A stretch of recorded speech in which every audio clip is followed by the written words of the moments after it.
Yo, what up, man? Welcome to Blerd Lines Podcast on Nerd Unpacked. Here we are on the third episode today on July the 6th, 2019. Of course, you guys already know what it is. I am Admin Negro Lantern. I'm Admin Doom. And for those of you guys tuning in, just a fair warning, we do kind of get explicit at times. We try to hold back, but nonetheless, it can slip up. So just a disclaimer. This is definitely for a mature audience. Yeah. So before we jump to the script, I feel like we should probably give a spoiler warning. There will be some Spider-Man talk, just because it just released, and I kind of want to talk about it just to piggyback. Because last week we should have held cinema for today, but last week we did cinema, and I feel like my list got changed around after yesterday, because Far From Home definitely just took somebody's spot in my top 5. Yeah, definitely should be an addition to everybody's top 5. That movie just did not disappoint whatsoever, man. You know, it didn't disappoint. It actually lived up. Like I had decent expectations for it. I had the same expectations for it I had with Age of Ultron. Remember how I thought Age of Ultron was going to be good, but I thought it was just going to be a filler movie? Yeah. And it ended up, like, blowing my mind. That's exactly what happened with Spider-Man. Like, I thought it was going to be just a filler movie. The last movie of... Because this is the last movie of Phase 4. This is it. Phase 4 is officially complete. Phase 4 is officially complete. Like, the Infinity Saga is officially done. And it didn't disappoint. Like, the first 5 minutes had me ready to tear up. The Spider-Man movie? Yeah, man, the tribute. I was like, oh shit, damn! I just watched.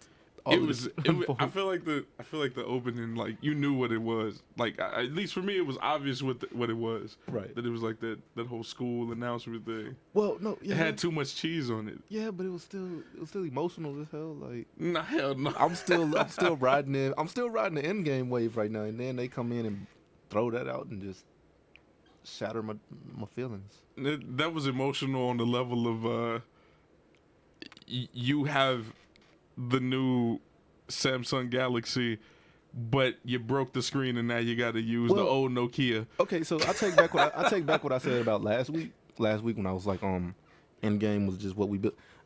Nah, it's Far From Home. Far From Home, because like I said, it's the end of the Infinity Saga. And I have to say that's a good point you make, because I mean, clearly I've been very vocal about what I thought was the best movie in the MCU thus far.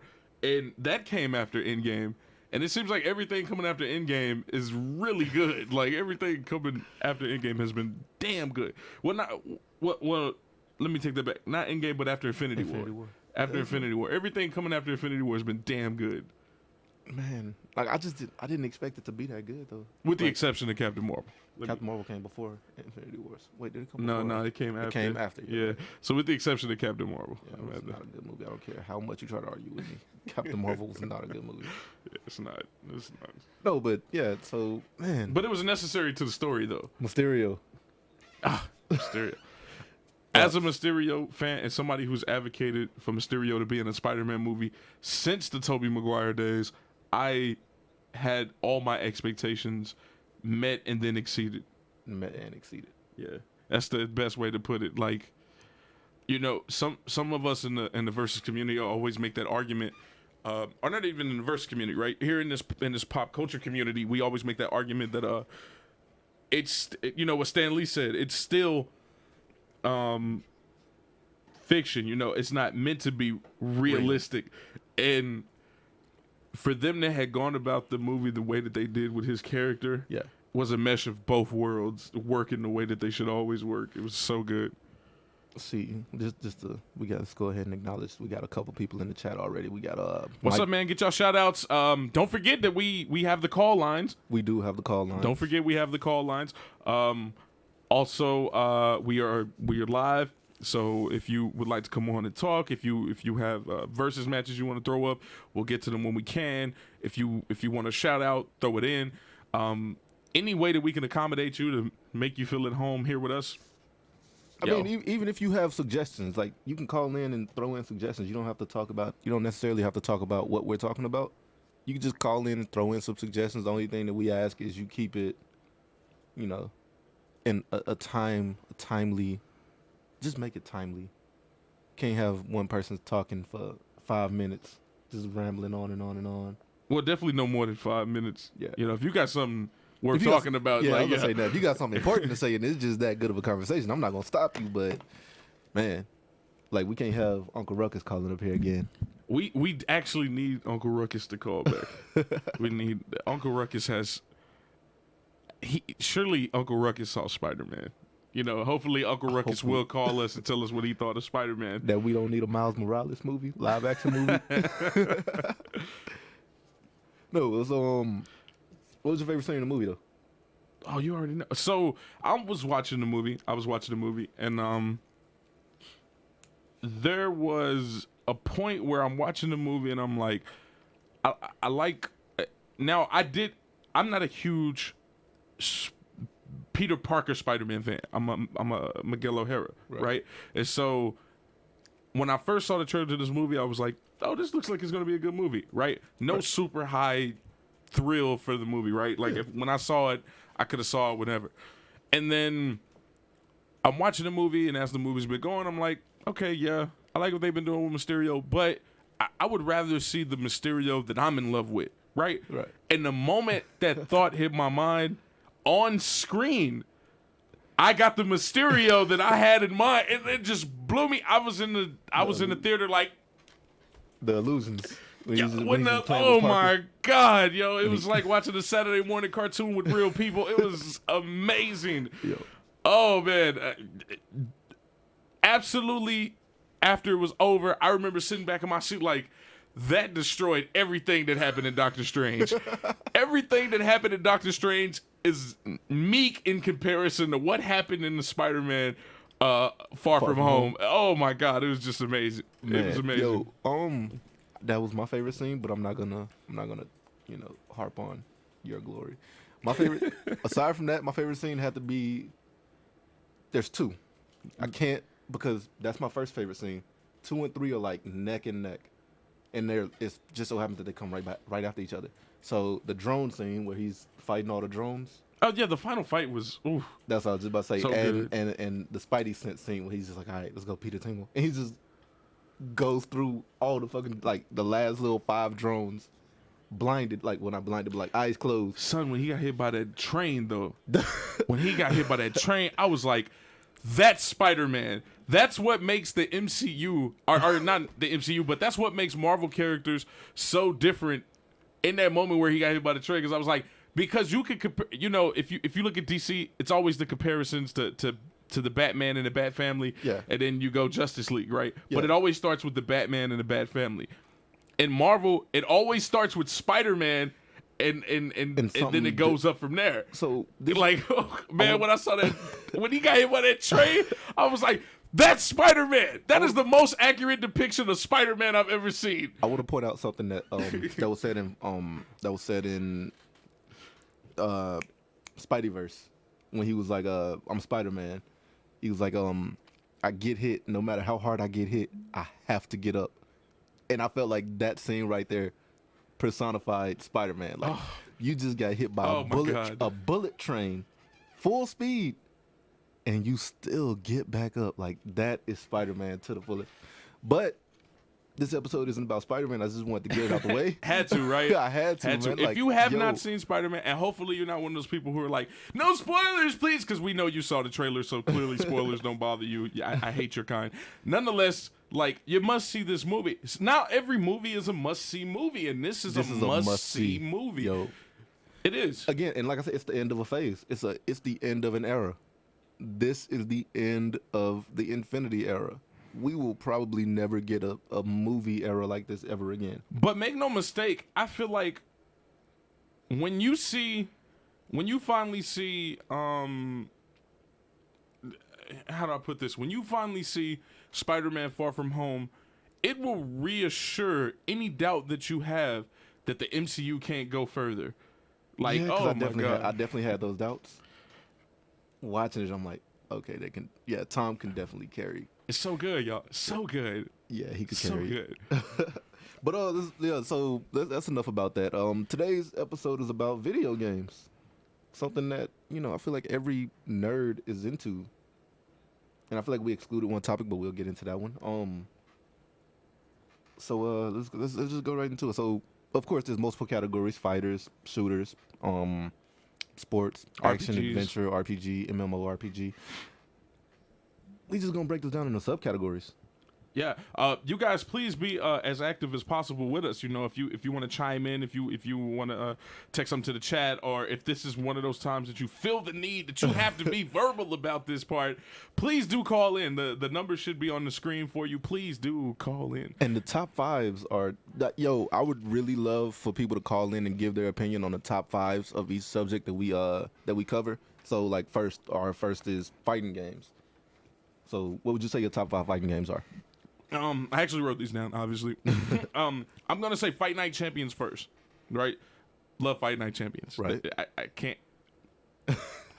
I'm not the biggest individual on sports, right? But my favorite sport is boxing. Right. Favorite sport is boxing. Absolver or Absolver, however is the better way for me to pronounce that for somebody to love me. Right. Absolver, absolutely adore it. I believe Absolver did what For Honor was supposed to do. What Admin Doom just said. I mean, there's no better way to put that. Right. PlayStation All-Stars Battle Royale. Definitely. That was a good game. Out of all the tournament platformer games, even like Brawl Out, Brawlhalla, Smash Brothers, of course. I feel like. Oh, and then there was that Digimon game, if you remember that. I feel like PlayStation All-Stars was the most challenging with the best roster. And I feel like it was more balanced. It was the most balanced. Now, don't get me wrong. For the new Smash Brothers game, there was a major, huge roster, and that game has come a long way. But PlayStation All-Stars was just great, man. It was like the way that it was executed was just great. It was just great. It had those characters that most people wouldn't expect. Yeah, like you didn't know about them, but they were there. And if you weren't interested in them before, that game made you interested in them. I didn't really give I can't even think of her name anymore. That's how long it's been since I played the game. You talking about the chick from Heavenly Rain? Yes, her. That was my main. And yeah. I was ripping through everybody. I was a riding. You was a riding. I was a riding. Dude, she was broken, bro. Like the game's balanced, but like her ultimates were broken. Like what she lacked in speed and power, she made up for. See, in her level 3. That's so correct.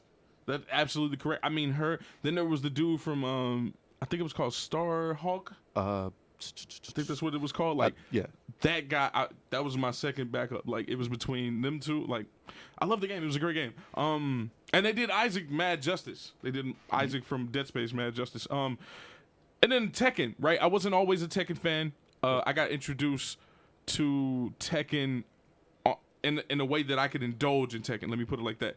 I started indulging in Tekken when Tekken 6 came out, and the character Lars was introduced.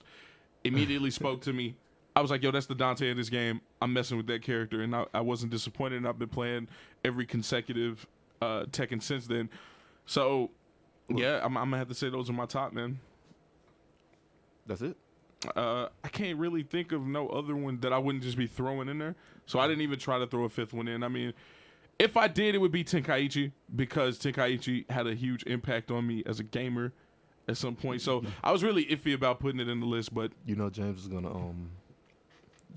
fit on that one, right? Because you didn't say Rage and Blast too. Nah, between Tenkaichi and every other Dragon Ball Z game that came, Dragon Ball Fighter Z has been the best thing in between the two. Yeah, because it has that 2D element. It's just, I don't like the fact that you have to buy characters that should already be in the game. Yeah. And see, I can give Xenoverse an honorable mention because you could create your own character.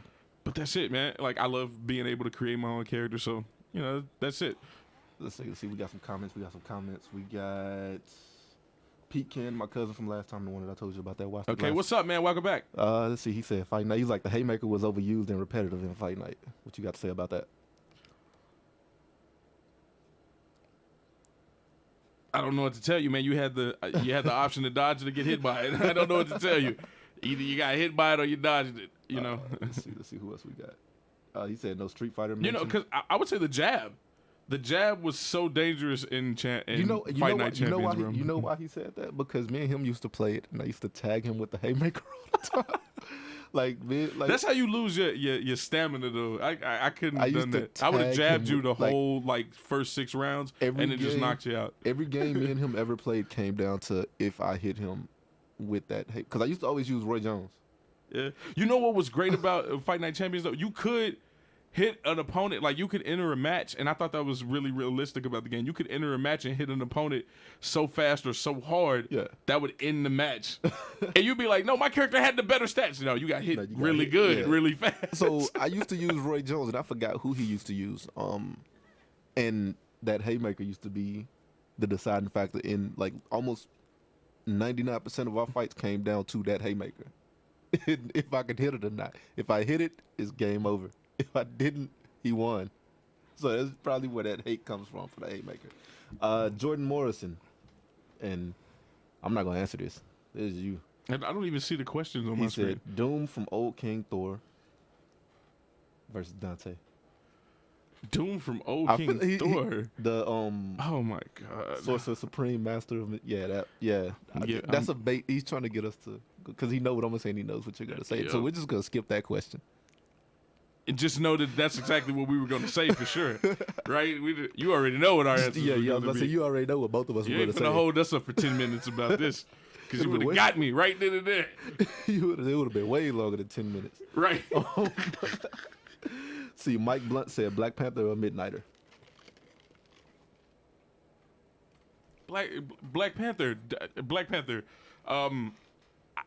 I encourage somebody to make an argument for Midnighter in this fight. Please do. Somebody please tell me what it is Midnighter has. You want to call and make a suggestion, go for it. Let's see. Mike said his top 5. You knocking stuff over, man? Am I? Yeah, you just knocked over Baby Groot. Let's see. Mike said Def Jam Fight from New York, Super Smash Brothers, PlayStation All-Stars, Mortal Kombat, and Marvel vs. Capcom. Now, don't get me wrong. I'm pretty sure Admin Doom probably has it in his list, and I wanted to put Def Jam in mine. It's definitely in my list. Yeah, I wanted to put it in my list. Def Jam is definitely in my list. But the problem with me putting Def Jam in there is that, if I'm being honest, it was just that Def Jam and why. Yeah, Fight for New York. That's the one you put in there. And there was so many other versus games where, because I didn't put WWE E or F in there, you know what I'm saying? And that was a huge part of my childhood. I got that in sports, right? I mean, I could have said that too. I mean, it was still fighting, right? Yeah, it's just fighting, and so I could have put that in my list too, but once again, it's a trivial kind of game. It's it's a toss up, right? Because now that I'm older, I don't play racing or wrestling games as much as I used to, but I do still appreciate the customization in it, and that's really where the win was. So it wasn't so much that I liked the game; I liked the customization. Let's see. Christopher Hayden said his top 5: Def Jam Fight from New York, Let's Get Ready to Rumble round 2. That was Afro Thunder was. I don't think I ever beat that motherfucker. Yo, Michael Jackson. Who else played with Michael Jackson? Am I the only one to remember that? You might be the only person that played with him. Super Smash Brothers 4. 4 is Tekken 2. I didn't like Tekken 2, bro. I mean, I'm granted I got my start at Tekken 3, but I didn't like Tekken 2. And then he said the MK series.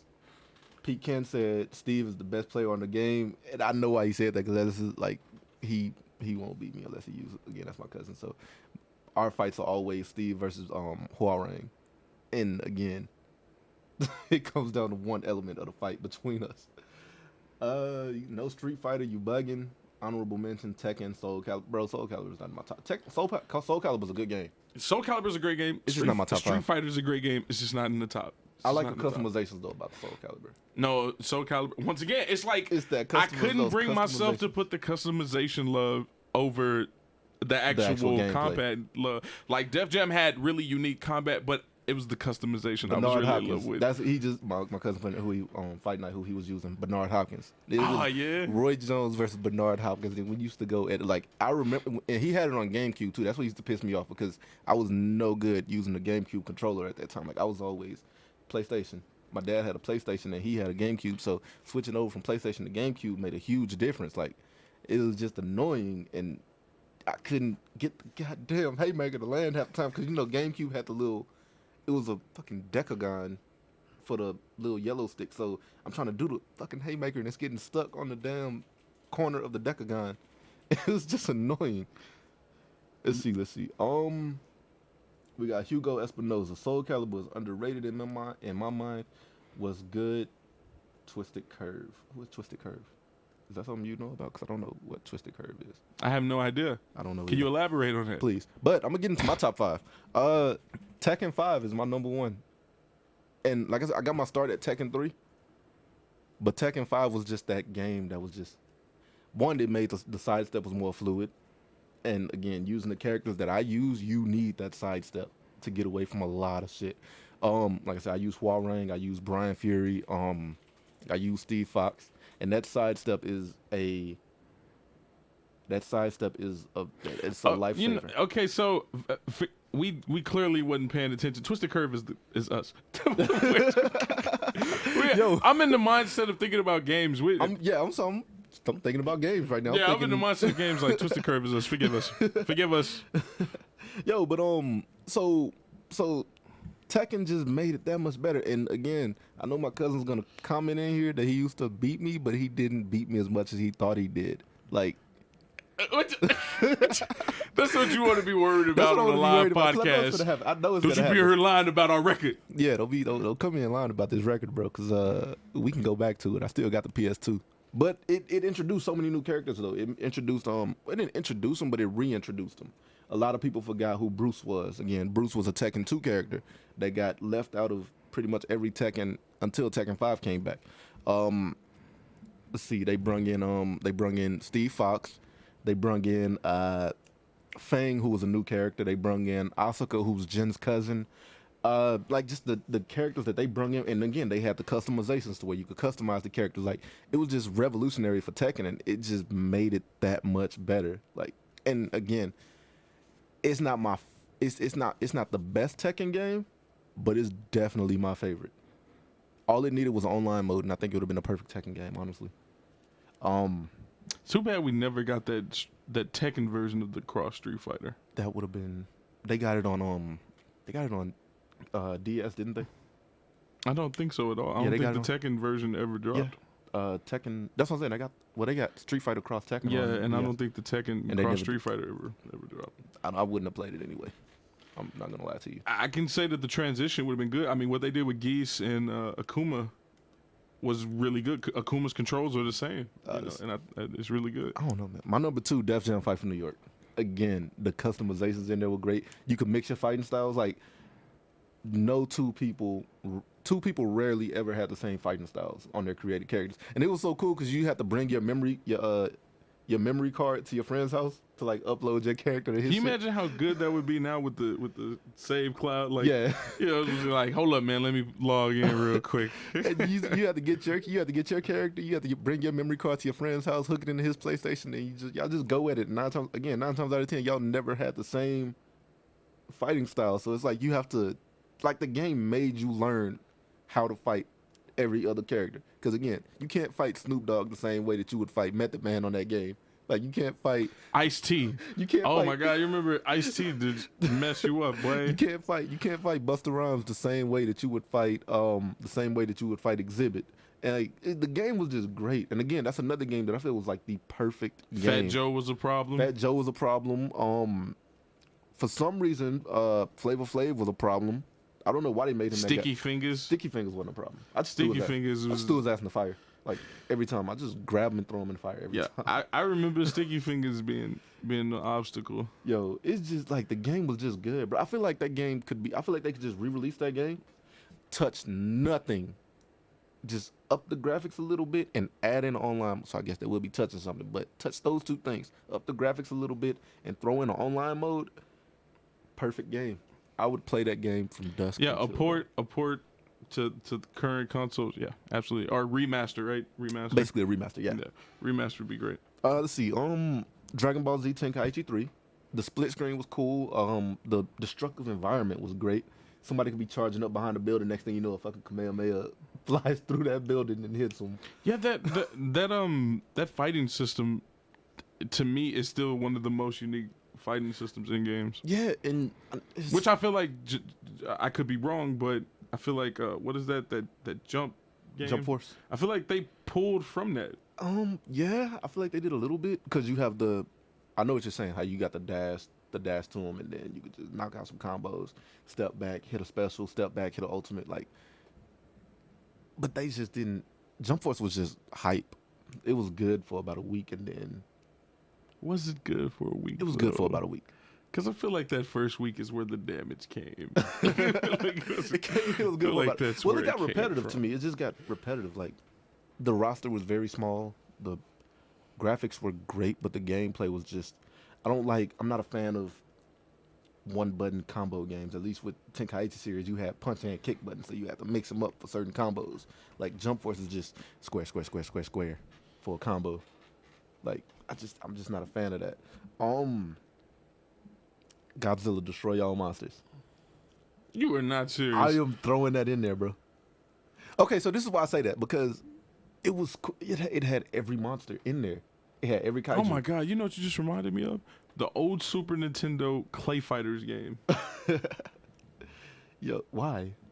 I don't know. You just made me think about that. That was actually a pretty damn good game. But Destroy All Monsters it had every kaiju like up to that point in that game, and they all had their own little special, their own little special moves, their own little special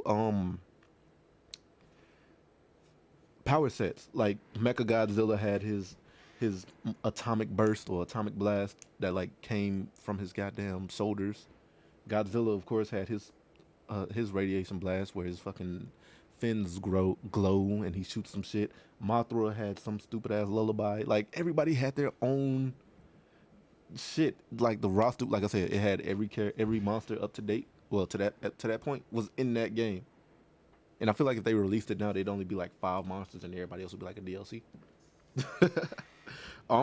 Number 5. Who would I give number 5 to? Like I said, I'm not a fan of that whole one button square just to do all the hits. But Naruto Generations. Granted, you do hit square a lot. You can actually do squaring up or squaring down to like do different combos. So even though it is square to do all your hits, it's like square up, square to do like a launch combo, square down, like to launch. It's just a lot of stuff. And the roster was great. Somebody watching this is gonna be like, this motherfucker is talking. No, but Generations was good. And then what made it good to me was they gave you the roster from Ultimate Ninja Storm 3, and then they gave you like the younger versions of them. So I was like beating ass with Kid Neji, and people were using like Minato. Like, how? Like, no, like, how can you beat me with Kid Neji? Because when he uses the Byakugan, he takes down Chakra. And when you don't have Chakra, you can't teleport, you little spamming bastard. So, like, the game was good. Like, I loved that game. Let's check the comments. Let's see. We have Shiny Glove status. Oh, he's talking from Let's Get Ready to Rumble. That was Mike Blunt's. Mike Blunt said, my man Mike Jiggy will give somebody them hands. If they brought back Let's Get Ready to Rumble, I would be probably the first one in line about it. There was a boxing game called Contender. I never heard of it. I wish they'd bring that back. It was like on the first PlayStation. Oh, that's another thing about Def Jam Fight for New York. Like, when you could, like, your Blazing or their version of Game Breaker, like the specials, you can't tell me that shit wasn't lit. No, it was. Yo, Def Jam was unique in so many ways. Plus, it represented an entire community. Yeah, it did represent. So, like, not, and I don't mean like it represented the black community. I mean like it represented the hip hop community, right? Like the urban community. Like it had that artistic thing going for it. It had its originality going for it. Like, and it had characters who you politicked with going for it. It was just great. The one thing that I never understood about the game, like, how can you have a New York game and not have Nas and Jay-Z in it though? Probably by their choice on the cool. Maybe. I don't know. I just felt like those two. Because it wasn't like Nas wasn't part of Def Jam, I was saying, it's like, I feel like those two should have been the. All I know is now I would like a Def Jam game now if like it was all the great rappers beating up all the All bad the rappers. mumble rappers. You have T.I. beating up But Lil none Pump. of the mumble rappers were playable. I would be all for that. You'd have T.I. beating up Lil Pump. You'd have old Kanye beating I just up new want Kanye. Jeezy. I just want Jeezy to slap somebody like Snowman, and you just see powder come out their face. You get Gucci slapping Lil Uzi. With it, man. Yo, let's see. Pete Ken said Snoop was OP. Snoop was fast, bro. Like, I don't think nobody on that Oh game yeah, was because fast. Snoop was a boss. I don't think nobody on that game was faster than Snoop. Like, Snoop was, like, you could, like, if you got caught in a combo with Snoop, you might as well drop The window. Remember the window? When you had to knock him out the window and you just, yeah. That shit was cool, bro. Yo, you know how many times Snoop put me out the window? Yeah, I stayed away from that window. Yo. Like, the second time, I was like, I'm never I fighting never anyone. tried to play around with Snoop, bro. I be trying to get him straight out that window. Just be banging him up against the window. Let's see. Sims versus Dynasty Warriors. Sims is the same goddamn game every year. Like, people say, I have to contend with you there because I'm a samurai. I'm a Samurai Warriors fan, not a Dynasty Warriors fan. But Dynasty Warriors, this last game did change up the scenery, but the core of the game was kind of the same. So, and it's been that way for what, 8 games? So Sims is how many years? Sims, on the other hand, is whatever you make it into, right? Like, Sims is people in a fish tank. So, but it's also from a genre that you have to be a fan of. Yeah, see, and I'm not a fan of that genre, so that's probably why I would so fast to give it to But Dynasty Sims Warriors. is definitely better than Dynasty Warriors. Is it? For so many the playback value in the Sims game is so much better than the playback value in the Dynasty Warriors Is it game. for real though? I never would have guessed. Let's see, Jump Force was horrible. You could push the same button to build. That's what I was saying. That square. I remember seeing the videos of the whole like way to beat everybody online was just use Eisen's. Yeah. Oh, Excuse me. Yeah. He had these you moves. sound so salty.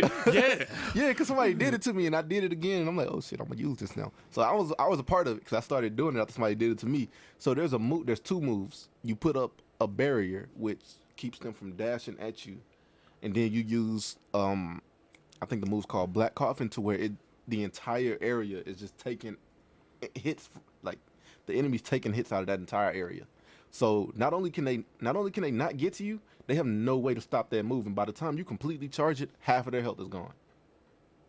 So you do that twice, and that's game over.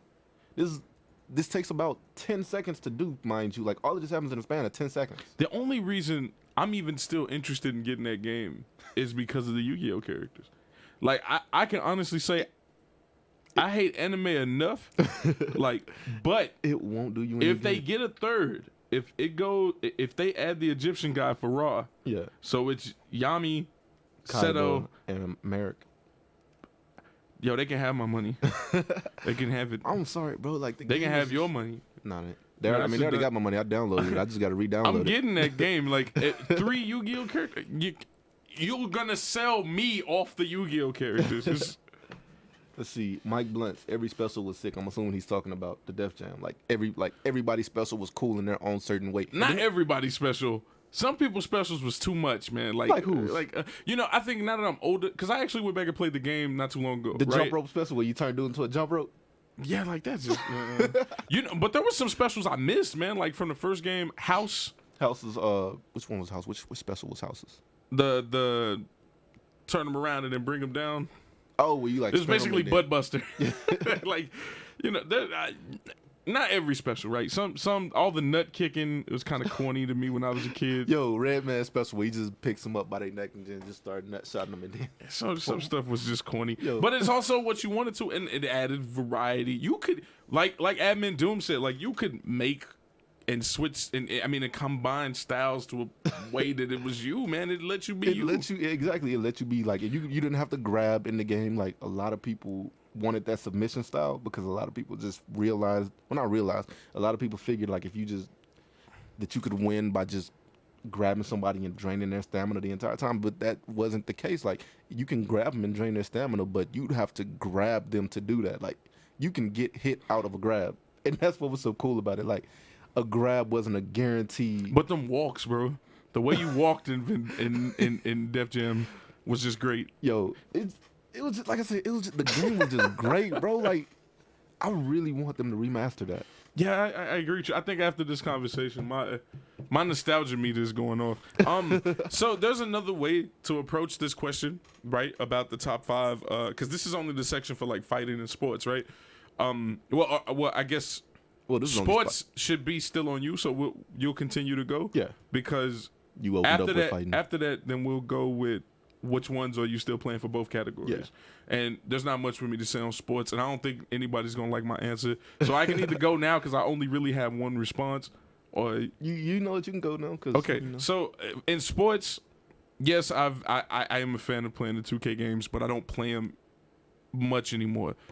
Now, as far as favorite of all time, I don't have a strong list, right? Because clearly I established I like Fight Night, but that's clearly like, you know, in my fighting section, right? Yeah. But it's a sport game nonetheless. And the only real sport game I can name for you is Streets Volume 2. That was a good game. I love it. And then not even 2, the one Carmelo Anthony was behind. Streets. I think it was just called Straight Streets. I don't know. Yeah, and I know Tracy McGrady was on Street V3, which was my favorite of the whole. Because Tracy McGrady's my favorite character, my favorite player of all time. See, I didn't. All I know is 1, 2, and then the one that has Carmelo Anthony as like the main character. I don't think Melo. I think you're thinking about another game. It's got that street style. So if I'm wrong, I'm wrong. But nonetheless, Streets would be the only sport game I really just am, you know, in love with. So yeah. Hey, I mean, fuck me. My list is, man. Was it Carmelo? Nah, Carmelo's on the cover of NBA Live. I know that much. He might be on. No, it's not alive. It's not alive. It's a Streets. Okay, home court. Yeah. So yeah, there we go. All right, whatever. Well, you tried to play me. I didn't try to play you. You tried to play me. I didn't try to play you. That's why I looked it up to make sure. I was like, I didn't know Melo was on the cover of one. I know there's one with like the legends on it. There's one with Tracy McGrady, and I don't even remember who the hell's on cover of Street 2. See, I don't even remember the Tracy McGrady. Like I said, all I remember was 1, 2, and then there was the one with Tracy. But nonetheless, Streets would be it for me. So now, Admin Doom is where we go. So as far as sports games, bro, NFL Street 2. We're going to be here for a while. NFL Street 2. Okay. Is my favorite football game. I've heard you say that before, too. Of all time. Fuck Madden, fuck Blitz. Well, Blitz was good, too. Blitz was good. But NFL Streets 2 is my favorite football because you had so many things you could do in there. You could do like this little fucking wide receiver challenge. You could play. It was like challenge modes, basically. So not only are you playing a real street football game, you have basically an all-star weekend. That's what I'm gonna call it, for lack of a better term, because you can go in, you can do a wide receiver challenge, you can do a throw-in challenge, you can do a quarterback challenge. Like, you could do all of these things in this game. And again, the customizations were so cool because you can create your own team and put whoever you want in there. And this is around the time where 50 Cent made bulletproof vests like really hot. So I had a team created, and my entire team had bulletproof vests on. But did they have that muscle shirt to match though? Yes. Bulletproof shirts, bulletproof vests, muscle shirts, and do-rags. Like, dude, my team looked like they was from New York. I shit you not. They all had Timbs too.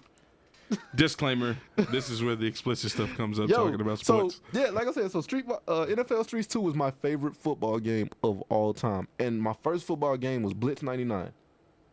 I love that game to death. I really do. But NFL Streets 2 is so much better, bro. I like Blitz the League too, because it showed you like the broken bone. Like, if you get hit too hard, it shows you like your chest cavity caving in. I will admit, Blitz was comical. You know, what was that, Blitz 2? Where they just tackle each other. You just grab somebody by the arm and like fucking sling them. It's like, yo. Where after they knock them down and they just keep knocking them down. Yeah. See, I got 2K14 on my list simply because there was no. This 2K14 was before, so you played 2K a little bit. It was before all of this cheese shit happened. Like, I think I played between 2K1 from Dreamcast all the way to 2K all the way to 15, and then I wasn't interested anymore. 14 is my favorite one. Like I said, it came before everybody started making these demigod characters, these 6-7 point guards that can do everything. These 3-point shooting centers that can do everything. Like, you actually had to use skill in 2K14 to get a win. You know what I miss from 2K? Like, honestly, may have affected me as a human being. What? the soundtracks. LeBron's soundtrack was great on there. I remember 2K11 had a really great. Is that that's the one Kevin Garnett? The one Kevin Garnett was the cover for. No, that was 2009. Was it 2K9? I mean, it was 2K9, not 2009. Was it 2K9? Yeah, because Kobe was 2K10. So the one Kevin Garnett was the cover for. Yeah, was absolutely great soundtrack. See, loved it. The soundtrack, because 2K14 is the one LeBron did. It was LeBron was on the cover. It made it cool to say, hey, we can give the cover athlete this power to make this soundtrack. You see what I'm saying? Oh my God, are you telling me that that's how the soundtracks are now? Well, that explains why they suck now. That's why they suck now, because all the new players kind of have a horrible taste in music. But LeBron's version was like mainly all Jay-Z shit. Like LeBron, which is surprising because I would have expected some M in there because LeBron is an M fan. I don't think there was an M song in there. Yeah, that sucks. I don't think they would. I mean, I'm just surprised. But then again, they probably didn't get the clearance to use M because they still got to get the clearance from the artist. But the M would have definitely gave it to LeBron for sure. Probably. Yeah, he would have definitely gave it. But nonetheless, the game was just good. And again, that was the first park. That was not the first park mode because 2K13 had park. But again, the park, you couldn't cheat. You had to use skill. You were only as good as your character was, like, and you couldn't have a 6-7 point guard that can match up against a fucking small forward or a power forward.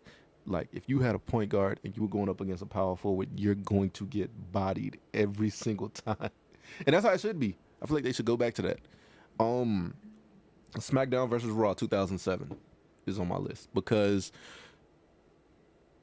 the graphics were great, the customizations were great.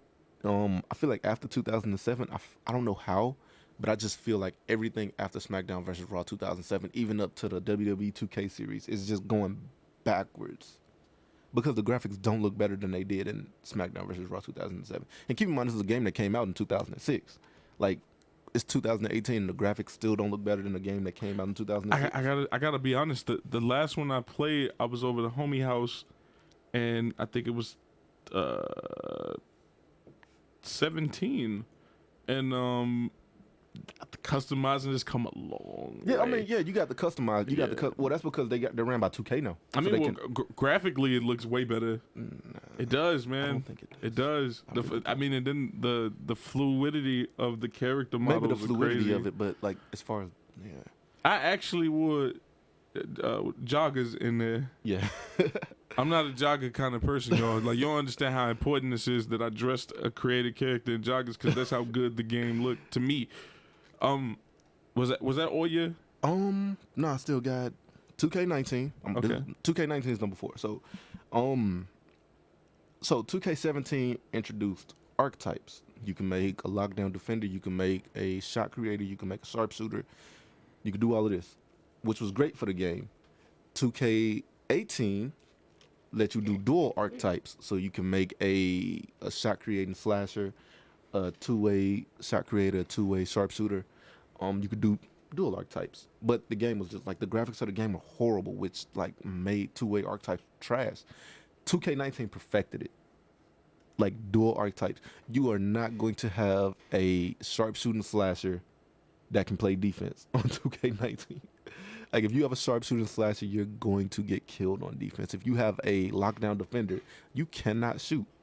If you have a stretch big, you're gonna be trash in the post. So you can be a 7-3 center, a 7-3 stretch big, which is what people used to make in like 2K15, 2K16. But you're gonna get killed by any other center that's actually a post center. So it just made those dual archetypes so much better.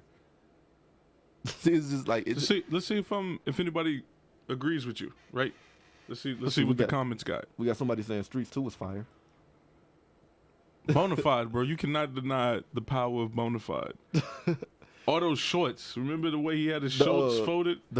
Yo, on Def Jam, the biggest win for me was being able to do that thing with my pants legs. Oh, you talking about when you roll cuff. one up, you cuff Yo, one, and you know how much I tried and failed that in real actual life?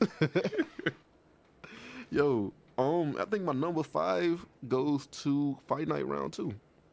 Again, this is the game where I was telling you that me and my cousin was going at. Like, we would go at it at that game. Like, we would wake up in the morning on the weekends, and half of our day would be us going at it on Fight Night round 2.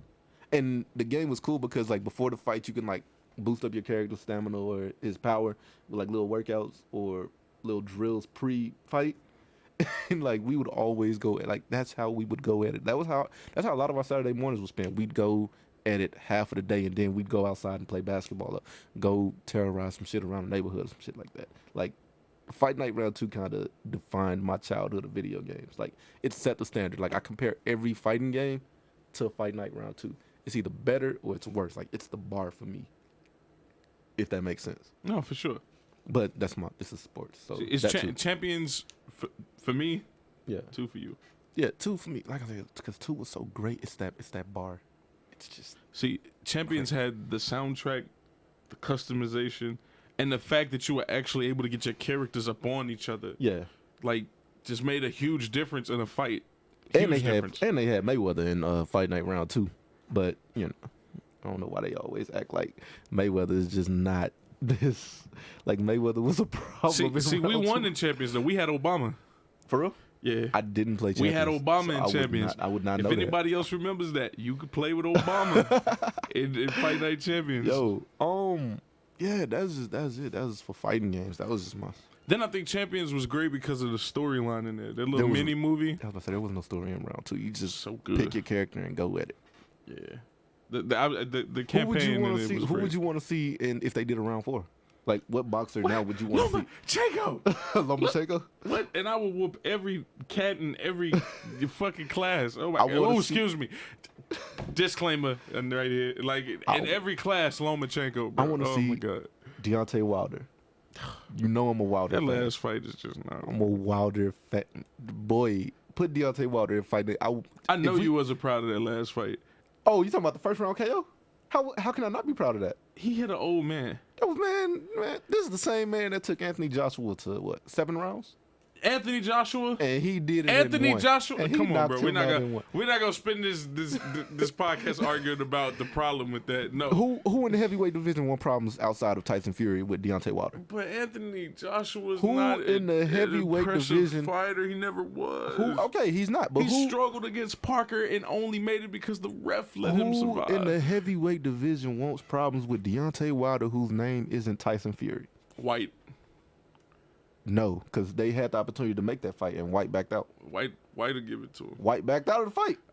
I think White will smack him. Well, why he should have took the fight? Well, look, man, I don't know the politics. Another conversation for another day. White backed out of the fight. If he wanted that smoke, he could have got it. Just saying, Deontay Wilder. Anthony Joshua, as an example, talking about something great is just not what's up. Okay, so and that's before Luis knocked him out. Now I had Luis knocking him out, so let's be real. Ortiz is the best technical boxer in the heavyweight division. No, Ortiz. What you're talking about? In dark skin Ortiz, right? Luis Ortiz. Talking about dark skin Ortiz. King right? Kong Ortiz. Yeah. Oh yeah. I liked him. That's what Wilder's next fight. If Wilder beats Ortiz, but that'll be a fight that's worth talking about. He already beat him once though. That'll still be a fight that's worth talking about. This last fight is not worth talking about. I just like the KO, bro. Like the KO was just magical. It looked like he hit his uncle at a barbecue. KO was magical. It's like they literally walked into a very expensive barbecue and he slapped his uncle for something his uncle posted on Snapchat. Well, Brazil shouldn't have been talking shit. It's plain and simple as that. You shouldn't have been talking shit. No, that's big fact. That's big facts, right? You gotta. They're in the division that you have to back up what you say. Well, hey, apparently he couldn't do it. I'm just saying, like we sound petty as heck. Don't come in talking shit. And catch us up. Catch us up. So we got Ian in. What's up, Admin Invincible? What's up? Mike said. Admin Invincible's not gonna like this stream. Mike said you look like you from Boston. Because we talking about games, and that's not where Admin Invincible be at these days. I'm just saying, Mike said you look like you from Boston. I'm ignoring that comment. All right, let's see. Trying to trigger me. Next subtopic: shooters. No. So what? Okay, so same topic we were just talking about. Right, you're right. What are you still playing at this moment? I'm still playing 2K at this moment. Like I said, the dual archetypes revolutionized it. Now it's just, it makes it better. Like you have to use your skill again. There is no more getting saved by inside outside. Yo, of doesn't Doom sound like he's giving you that Troy speech? Today will be the day. Yo, You walk the underworld blind, deaf, and dumb, and all will know who hit you with that J. and you know. Yo, it is funny because I be on there and everybody's like, "Oh, why you this good?" Like, cause I made a. So my build is a two-way shot creator. I made somebody that can play defense and somebody that can get his own shots. I can shoot threes, I can shoot mid ranges, I can drive, and I can play defense. So my build is just great. And when I'm playing online, it's just like people are always so mad. I'm like, bro, I have a defensive build. I'm supposed to get steals, and if it's an open lane, I'm supposed to dunk. So like, why are you mad at a defensive build doing what it's supposed to do? So it's so great because then you go against these pure sharpshooters who get What up, mad. Michael Raven? What up? Oh, shit, yeah, what's going on? But you get these people that make these pure sharpshooters who can only shoot threes, and they're mad because they can't lose you to get an open three. And it's just like, bro, if you have no mobility to your build, you're not gonna get like everybody wants. Like, I hate to say it, but Steph Curry made everybody want to shoot threes, and they made everybody want to make a 3-point shooter. So now people make pure sharpshooters and think that they're just gonna shoot over everybody. Like, no, I have a defensive build. You have to lose me at one point or another to get an open shot off. And I'm not saying I'm the best defensive player on the game, but it's hard losing somebody with a lockdown defender badge. So, before we end this category, guys, just want to remind you guys again, you are welcome to leave a comment, get your shout outs. If you have anything you would like us to discuss, please leave it here. You're also welcome to call in, by the way. The phone number should be scrolling down the bottom. But just in case it's not, the number is 469-608-1886. That's just in case you want to call in. Get your opinions on anything. If you want to throw your own top 5 in, if you want to throw your own opinions into anything we say. I know a lot of people are going to get on you about not liking sports games, but hey, it is what it is. It comes with the territory. If it ain't a boxing game, I'm usually not. I'll play some FIFA with you because the graphics is fly. Like, let's be real, FIFA got some crazy graphics. Like, oh man, but maybe if forgive me for how this is gonna come off, but maybe if the Olympics dropped a sports game and like they the old put track and field game they had on Nintendo, or the women's volleyball team as a I'm all for it. Anyway, currently in the fighting division that I'm still playing is Absolver. Absolver is just a win. I don't play Tekken that much these days because I used to play sponsored, and I'm no longer sponsored to play Tekken. And when you don't play at the caliber that you used to, that I played at, like, you start to diminish, right? Yeah. And then when you finally play somebody who's back at that caliber you once were, or even better, it does something to you, right? So I feel defeated every time as you play. as a pro Tekken player. So I just feel like I don't have that same ambition to go hard like I used to. So I'm not even going to try. Right. And I don't have it in me to play casual with my associates because I'm just way better than them. That I end up having to throw games in order to keep them interested in playing or to keep them from trying to rage out on me. And then it's like I lose my interest altogether, and it's just not working out that way. But Absolver, on the other hand, as Admin Doob stated earlier, really did the job that For Honor was supposed to do. And though it's not the most graphic marvel of all, it is a very well put together mechanic game. And Admin Doom and Admin Static tried to tell me that before, and I didn't understand it. And I think where the game was when they were playing is nowhere near where it was when I started playing. Yeah, but nonetheless, the game is really good, and I think if they keep up with this giving out free content, free expansion, stuff, that the game will continue to grow into something massive and epic. And I'm all with that, But like I said, we're coming to the end of this portion of the script. So if you guys have anything that you would like to add, say, or want to call, please do let us know. It's sad to say that I still play For Honor a little bit. I actually just re-downloaded. I still play it a little bit. You know why? Because I was a huge advocate for Honor. Right. I tried to tell everybody about it. But when I joined the Knights, there was no sword and shield, and that killed me. And now they have Blackbriar. I was about to say they have the black. Yeah. And now I'm playing again. I main a Berserker right now. I main a Berserker. I don't care what you say. You should all be playing with the knights. If you are not a knight, leave me alone. I use the Berserker, I use the Orochi, and I use the Aramusha. So the Aramusha is the samurai with 2 swords. Yeah. The Berserkers with the 2 axes, and the Aramusha is just the samurai with 1 sword. Like I'm the backstep of the Orochi, not samurai. The Orochi is. I know what you mean. That Orochi backstep is broken because you can backstep out of anything. Like it's broken, bro. Well, I think Orochi in Nabushi. I fucking hate the Nabushi, bro. Nabushi with that spin. Goddamn, yeah, I fucking hate that. I hate that character, bro. Like, and then they have like a poison movie.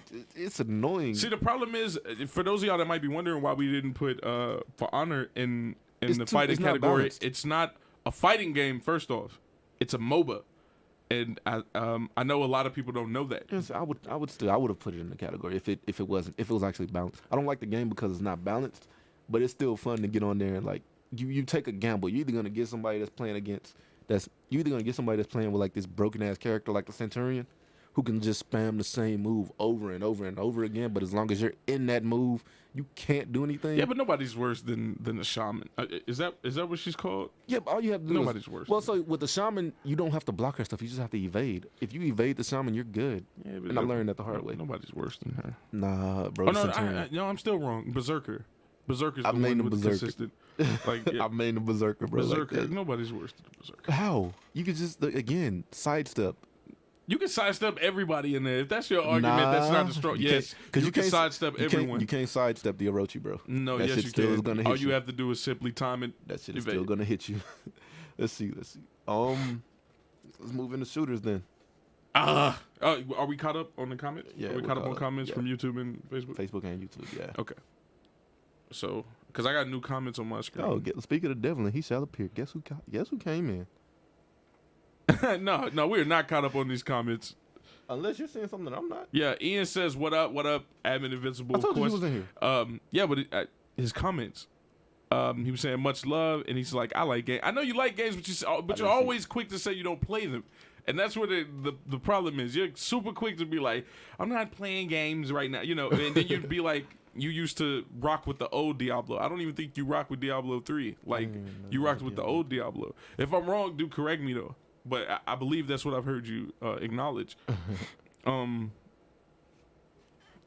Let's see. James Clark said he needs to bring this. You need to bring what? Please tell me what you need to bring, James. I have no idea what he's talking about. I have no idea what he's talking about either. Is he? Oh man, he's gonna call us this time as Batman. I hope he doesn't. Please don't. So moving into the shooter category, right? Obviously, right? And so I am a little confused on this, Admin Doom. Are we talking like straight first person shooters? Shooters are shooters, bro. First person, third person. Oh, okay. Shooters. So I might change one thing to the Division, and that's about it. I mean, well, the Division is a shooter. So my number one is GoldenEye. Yeah.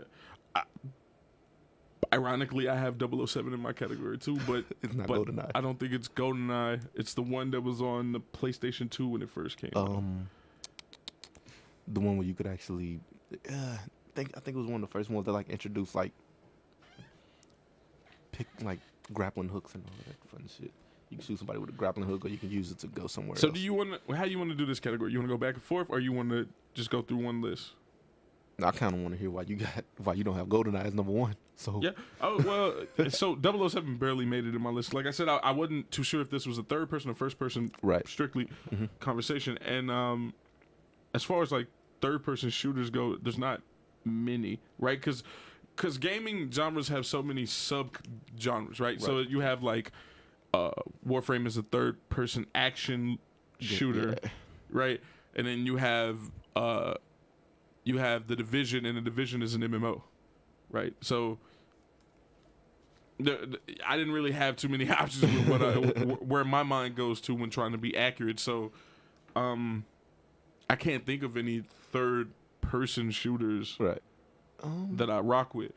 And I just tried to fill the space, if I'm being honest. So I mean, number one on my shooters list for me is something I'm actually playing right now because I'm not the hugest first-person shooter fan, but this game has made me a fan of first-person shooters, and that's Warface. Oh, Warface. Yeah, Warface.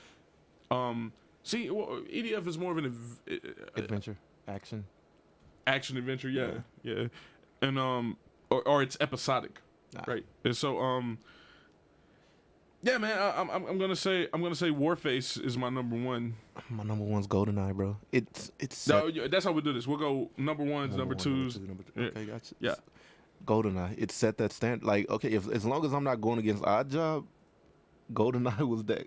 It was revolutionary, bro. It was just, you had AKs, you had what was it? You had 1911.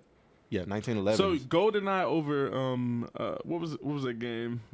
Perfect Dark. GoldenEye. Okay. GoldenEye. Perfect Dark didn't even make my list. GoldenEye, bro. GoldenEye was just that game. It was just. I feel like it was ahead of its time. Well, it definitely revolutionized. The story mode was great. Multiplayer just made it that much fun. Like, you had to, like, again, this is something that my cousin, if he's still in here, he'll probably bring up. Like, I used to, like, cheat and, like, look at his screen to find out where he was hiding. Were y'all on the 64? We was on the 64, so he came up with this brilliant idea to, like, put a divider on the TV so we couldn't, like, cheat on each other's screen, because I used to always look at his screen. See, for me, when I played GoldenEye, because of course I had it on the 64, like, and for me it was great. Like, I hope you look at my screen. Like, yeah, I hope you look at my screen. Now I ain't gotta go around looking for you. I was a screen watching motherfucker. Like, I was fuck you. I used to look like I'm looking at my screen. I look up a little bit. I don't know where you at now. Cool. And he used to use Oddjob, which is why I hate Oddjob, because anybody that uses Oddjob is hard to kill. Like, what's your number two? My number two is Black Ops 2. Again, the game was... So I have Black Ops 2 Black on my Ops list, 2 not number two, though. It's just, man, the care packages were great.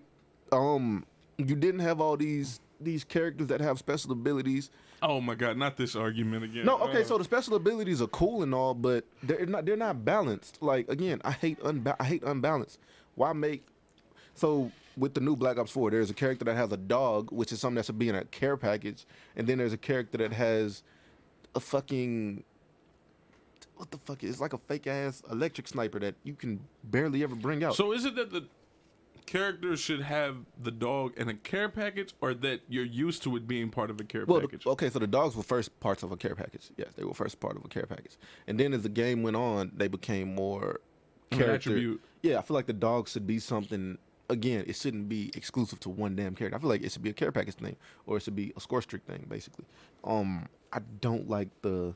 I was a fan of the exo jumping. As much as people didn't like it, I liked the exo jumping, like Black Ops 3. It was pretty cool. I liked it. It was fun. It made it a little bit more challenging, because then you could run up on somebody, next thing you know, they exo jump behind you. Well, somebody could run up on you, next thing you know, you exo jump. They don't know if you're gonna exo jump behind them or to the side of them. So it was cool. I didn't hate the exo jumping. I just hate how I hate unbalanced. I hate one character is clearly head and shoulders above every other character. And it's just, Black Ops 2 didn't have that. It was your skill versus everybody else's skill.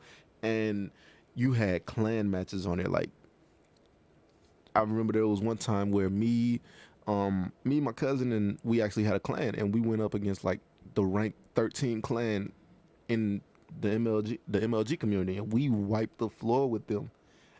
And they kept trying to get us onto that, but we were in school at the time. We had nothing to do but play video games. We was in school at the time, so I think we 75-8 them. That's another thing I hate now. I hate how they moved the score up to 100. Like, it was 75-8 to, like, the ranked 13 clan in the world at this game. That's how good we were, and we just never took it to MLG because we didn't have the time. So in the comments, Mike Blunt says, honorable mention is Red Faction, which did cross my mind, and Ghost Recon Wildlands. Okay, so if Ghost Recon Wildlands can be considered not so much a sandbox, but more of a third-person shooter, then I would absolutely put that in my list. Ghost Recon Wildlands just offers so much.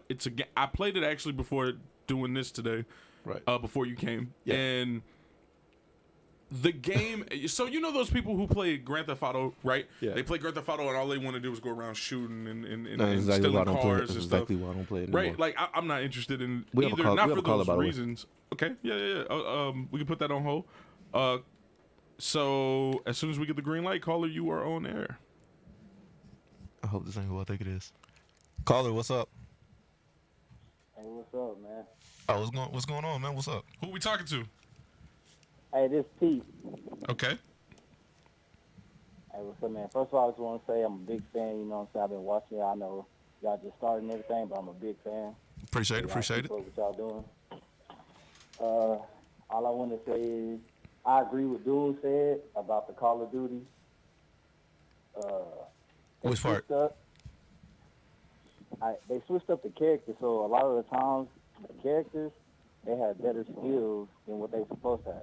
Like, if you have that dog as a perk, now that dog is bringing you like 7 kills, so you really don't have to do nothing. You don't earn it like you used to do. You just get killed, but now the dogs will do it for you. See, that's what I was saying. Like, that dog easily brings you about 5 to 10 kills every time you bring it. I think that opens a door for a really great conversation on the nature of the Call of Duty community. Right. Because I do have a beef with this particular line of thinking, right? Because you guys seem to have a huge issue with any change that comes to Call of Duty. Well, it's not the change; it's the unbalance that a lot of, like, again. See, but your argument is balanced, right? That is not a reflection of the entirety of the Call of Duty community. But what is a reflection is when there's a change, you all have a problem with it. Right. But that one issue, the dogs, is like the one thing that almost every Call of Duty fan is united on that same front. Okay. Is the fact that dog should have stayed in a care package, and there's no way that dog should have stayed in I a care agree completely. There's no way that they should have took that dog out of a care package. Like, it's just, you bring that dog out and you're guaranteed at least 5 to 10 kills. That's how I felt about the drones in the old. But the drone was a part of the drone was a part of the care package. You had to get like 20 kills for that. I mean, but nonetheless, that's how I felt about it. Like, what you're saying is you guaranteed kills. That's how I felt about it. It was guaranteed. Right. See, I can explain that. See, if you get the drones in a care package, each kill you get 10 points. But if you use the dogs, you get 100 points. It's just like you shot them with your gun. Also, the point system is still a huge major part of the game. You get the dog out. So say if you have, I think it takes about 11 kills to get the dog. So is the care package still around? The care package is still around, yeah. Okay. But the dog just isn't part of. The score streaks are like watered down a lot unless you hit like mothership level or sniper's nest level. But every other thing is just not worth it. Okay. So, and the chances of you getting a mothership is slim. I'm not saying it's none, but it's slim. It's just that damn dog, bro, because it's essentially another player. It's another player on your team. And each kill but it's killable, right? It's killable. Okay. It is more than one shot. It takes a lot to kill it, but it's killable even on hardcore. It takes like. What about knifing it?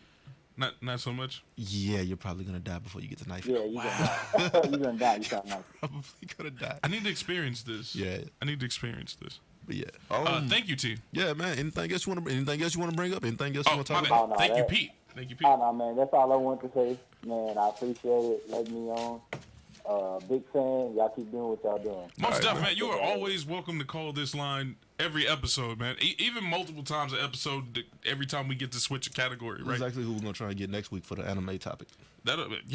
Well, you absolutely a necessity for the anime topic because that is not my cup of tea. Oh man, I definitely got to show up then. Well, you are more than welcome here for sure. But all right, man. We're gonna get back to this. Good looking out. I appreciate it. I guess I'll jump in then. Borderlands would be because we were in the comments. So Borderlands would be my second. Right, has to be my second. Like I said, Mike gave me a good reason to put Ghost Recon in my list and take out 007. Yeah. But nonetheless, Borderlands to me is the way that a first-person shooter should be done, right? Okay, so let me explain it this way. You have your games for multiplayer, right? Your Call of Duties, your Warface, your Battlefields, right? Right. But there was a point, I think I want to say like 2 years ago or 3 years ago, where it seemed like all the games coming out were just first-person shooter after first-person shooter after first-person shooter. Yeah. And Warface changed that. Ghost Recon changed that.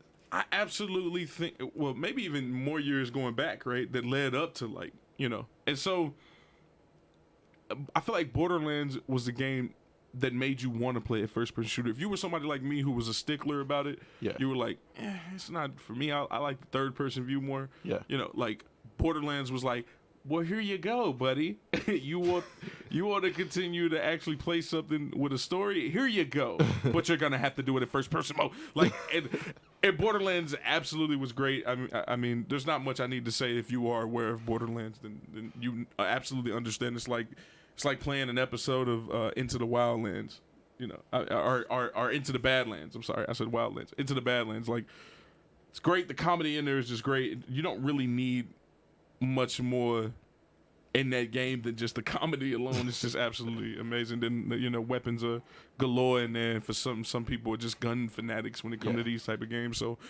especially with the new one coming out, it just offers so much and playback value. But that's where I'm at with 2. Where you at with 3? 3, I would give it to Turok 2. Good mention. Oh my God. The fact that I could mention. The fact that I could have a Velociraptor with a pistol. Yo, Turok 2 was. That is a great mention, Turok. Oh my God. Yo, I forgot all about that. I had a Velociraptor running around with a pistol and a fucking like some laser gun. Like, yo, that game was great. Turok 2. No, I think you're right on the money with that one. That was a good mention. Yo. That's a good mention.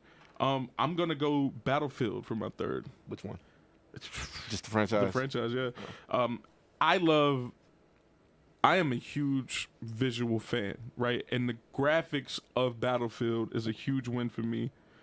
I did like how you could destroy a building, like somebody could be camping in the building. I could just blow the goddamn building up.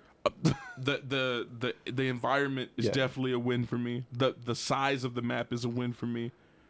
There's a game I would have mentioned. It was called Mag when the PlayStation 3 first came out, but Mag didn't stick around, right? But Battlefield had what Mag had. It had that huge lobby of a bunch of people out there fighting, and I absolutely love that. When not being the biggest fan of first-person shooters, when I do see games that have like a lot of battle royale modes, basically, I'm with it, man. Yeah. Let's see. James said Time Splitter 2. Let's see. Let's go back. No, I feel like we missed something. Yeah, we did. Did you, Connor? Did you cover the honorable mention from Mike? Yeah. Okay, so Pete said GoldenEye, then Black Ops 2, the best. Those were my top 2, bro. Like GoldenEye and Black Ops 2. Like, and again, it's because me and him grew up. Like, that's my cousin. That's my real life cousin. So we grew up. So a lot of our views are the same. Unless I'm missing something, let me know. But Mike said Borderlands is a looter FPS done right. Absolutely agree. Absolutely. See, Pete said, "What's the game with the teddy bears that killed?" He's talking about Conker's Bad Fur Day. That's on my list on another thing because I don't consider that a shooter. It was more of an action game. I have no experience with it. It's more of so what it is it's a game. So it had a lot of stuff in there. It had it had a lot of. It was like it had T-Rex battles, and then it had bank heists, and then it had it was just a lot of things. We'll talk about it later though, because it's actually on one of my lists. We're gonna get back to that. Yeah, we're gonna get back to that, bro. I know what you're talking about. You're talking about Conker's Bad again, because me and him played the same stuff. Like as kids, and like we were always super. This is what I'm gonna go out on a limb here and say, were you guys cousins? Yeah. I don't know how you knew that, but yeah. So me and him were like super competitive. So like a lot of the stuff that we got, a lot of my list came from that competitive nature. So this isn't nostalgia though. It's some of it is nostalgia. Okay. A lot of it is personal preference, and a lot of my personal preference comes from nostalgia. If that makes sense. No, of course. Like that, these are building blocks to the character that you make. But Turok 2 is just it was great, man. I can't think of a shooter that's not military based that's better than Turok 2. I feel like you're about to say something, so go for it. Yeah, I'm mad at myself because you didn't think of it. I didn't think of SOCOM. SOCOM is definitely in this list for me. I think I can take out something that I forced. Actually, I can take out Call of Duty Black Ops 2. Right? I can take that out and say SOCOM. SOCOM for me definitely probably defined the type of games that I was into as an individual person. Like, when I was younger, of course, there was a Super Nintendo in the house, and, or whatever. And but as games manifested into like the 64 and then the PlayStation 2 came about, I would say the PlayStation 2 was the era where if you're from my generation, like or our generation, like you this is the thing that was going to define you as a gamer, Yeah. right? I would say you should have been So about calm. that age to define yourself.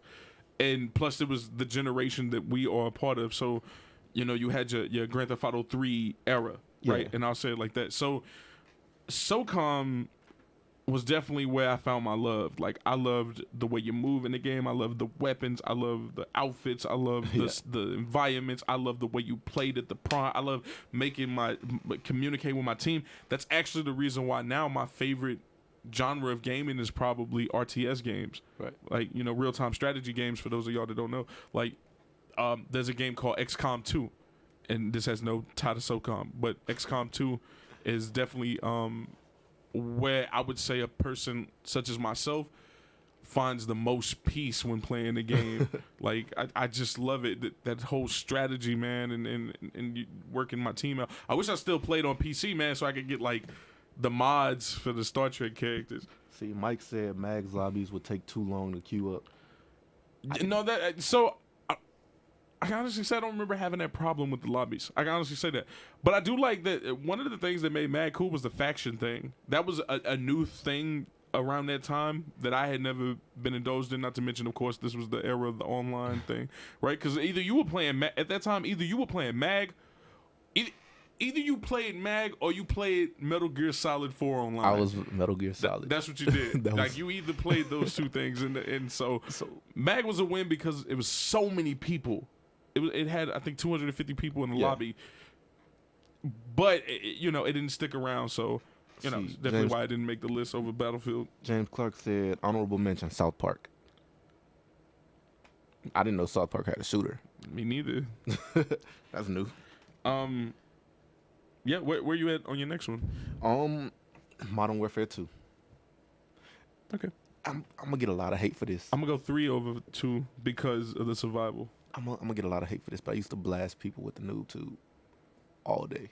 What the heck is the noob tube? You gotta inform me. What is the noob tube? It's a grenade launcher that you could put as an attachment to your weapon, so you could have a shotgun with a noob tube on it. I guess they call it a noob tube. Why don't games have that anymore? I don't know. There's no more door stoppers on. I mean, like, you don't have door stoppers or grenade launchers no more for your shotgun. You can just put like a grenade launcher on your shotgun and you just start blasting folks with it. Like, and I had the scavenger perk, so. Usually you only get 2 shots. With the scavenger perk, you're just going around getting scavenger, like getting people. When you kill someone, you just get it. Doesn't matter if they had it or not. When you kill someone, you can get their bag that they dropped, and it gives you more ammo, no matter what you have. So you get 2 bullets, you get 2 shells for the noob tube. You pick up a scavenger after you use those 2. You pick up a scavenger pack. You get 2 more. You just keep loading them shits, and I'm shooting them shits like halfway across the map. You can't be worse than people who play Battlefield with the revolvers across the map. You can't be worse than them. I can't be worse than that, because I would lay down, like, for Vala. I'm not sure, like, all the Modern Warfare 2 fans, for Vala was my favorite map because there was this one corner. It was just this one corner that you could just be in, and I'm just noob tubing out, because you can hit them from close. If you hit them close, it just hits like a shotgun slug. It doesn't explode. So you can be right up on me, and I'm gonna hit you with the noob tube, and it's not gonna explode. And it's not gonna kill me. Exactly, it's not gonna kill me. But if you far away, that bitch is gonna blow up. So I was a noob tubing. That and the Scar. Like, you couldn't tell me that the Scar is not the best game that Call of Duty has ever put on there. Like, the Scar was just like one shot. It was an assault rifle though, so it came with like 40 rounds in the mag. But it was an assault, and it took 1 shot to kill. And I play hardcore mode, so 1 shot is good. I'm laying out entire teams with a noob tube and a Scar. I remember seeing the homie on the PC play. Actually, he might be the now he's not really my homie. He was somebody I associated with. Yeah. And so, like, I remember seeing him play with the Glock. Yeah. And he'd be running the whole Pistols map. were broken as shit. This dude was the best in every lobby he was in, and this is on PC. He was so good with the Glock. And it's back when they had the ballistic mode where you could have 2. You can't have 2 now. That's what I don't like now. You can't have 2. Yeah, I don't like that Warface doesn't allow me to have dual wielding, but they do have a really set of unique weapon choices in Warface. So I would, once again, I'm advocating here. If you're a first-person shooter fan, this is a free game on the PlayStation Network. You don't need PlayStation Plus to play it. Warface is, if you're familiar with the game Warframe, Warface is the first-person shooter Warframe. It's updates all the time for free, and you just can't be free. It's a shooter with like so many game modes. You can't get bored with the game. So yeah, it's like So we got to catch up on the comments. So Pete said, "Y'all taking me back. This is a good episode. Yo, appreciate it, man. A lot of the stuff that we are talking about is like really nostalgic though. Like, and I feel like our generation just grew up with like so much better shit. Anytime that Def Jam comes up in the conversation, you know. It's gonna be a good day. It's gonna be a good day. It's gonna be a really good day. It's gonna be a good day. So what are you still currently playing? Currently, I still play Destiny 2 a little bit. Like every now and then, I'll load up the game. I'll play Destiny 2. So I still play Black Ops 4. See, we had a good day until you mentioned Destiny. Well, I play it every now. Bro, look, I play it just because it's a filler, bro. Like it's like I play 2K. Wait, shouldn't that have went into like the RPG category though? Destiny 2, it's still a shooter. Okay. Well, you would know before me. So. I would not call it a shooter. I don't care. Yeah. I'm classifying it as a shooter because it could be action, it could be RPG, but shit, bitch, you're running around. So could Borderlands, so that's fair enough. Running around that bitch shooting and shit, so shit, I'm calling it a shooter. Yeah, I still play Destiny. I still play Call of Duty, Black Ops 4.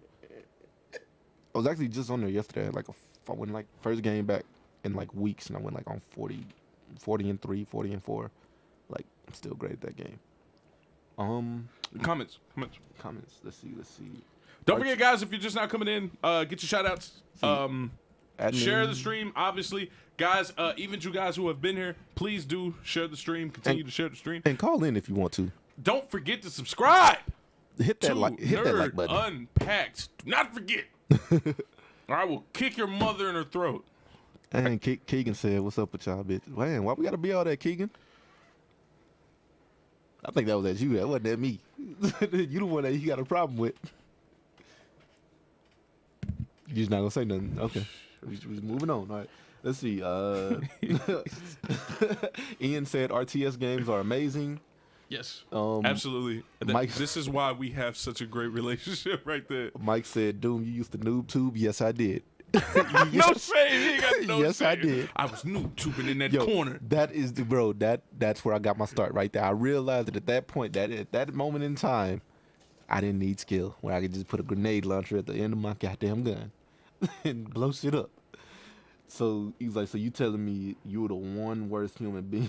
You were one of the worst human beings alive at that?" Yes, I was, because care packages were great. You're the worst human being alive at that time. Use this thing, yo, because people hated it, bro. Again, it's a grenade. You could put it at the end of almost.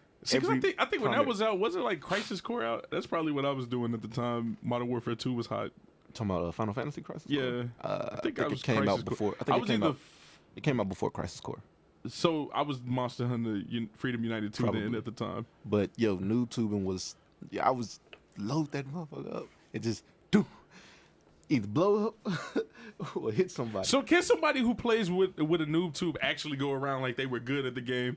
That's the real question. Can you go around and be like, yeah, I was real good at that game, even though you noob tube? You can. Was it that kind of bad weapon? I'm one of those people, because the noob tube isn't a specific weapon. You can put it on. It's an attachment. Yeah, but like if you utilize this type of thing to get yourself on the choice. Yeah, because guess what? So it's not that bad. Sooner or later, them damn cells. You only get 2 of them. You can only hold 2 at a time. Yeah, but is that the thing that's carrying you? No. Because unless you have that scavenger, because you're gonna die. You're gonna die. So you're gonna come back with 2 more. So if you're averaging like 2, oh man, it's that bad, yo. I was averaging like Modern Warfare 2 days. My Modern Warfare 2 days wasn't like my Black Ops 2 days. Like my Modern Warfare 2 days, I was averaging like 25. See, for those of y'all that actually listen to get Warface, what he's talking about sounds like the shotgunners. Watch out for the medic class.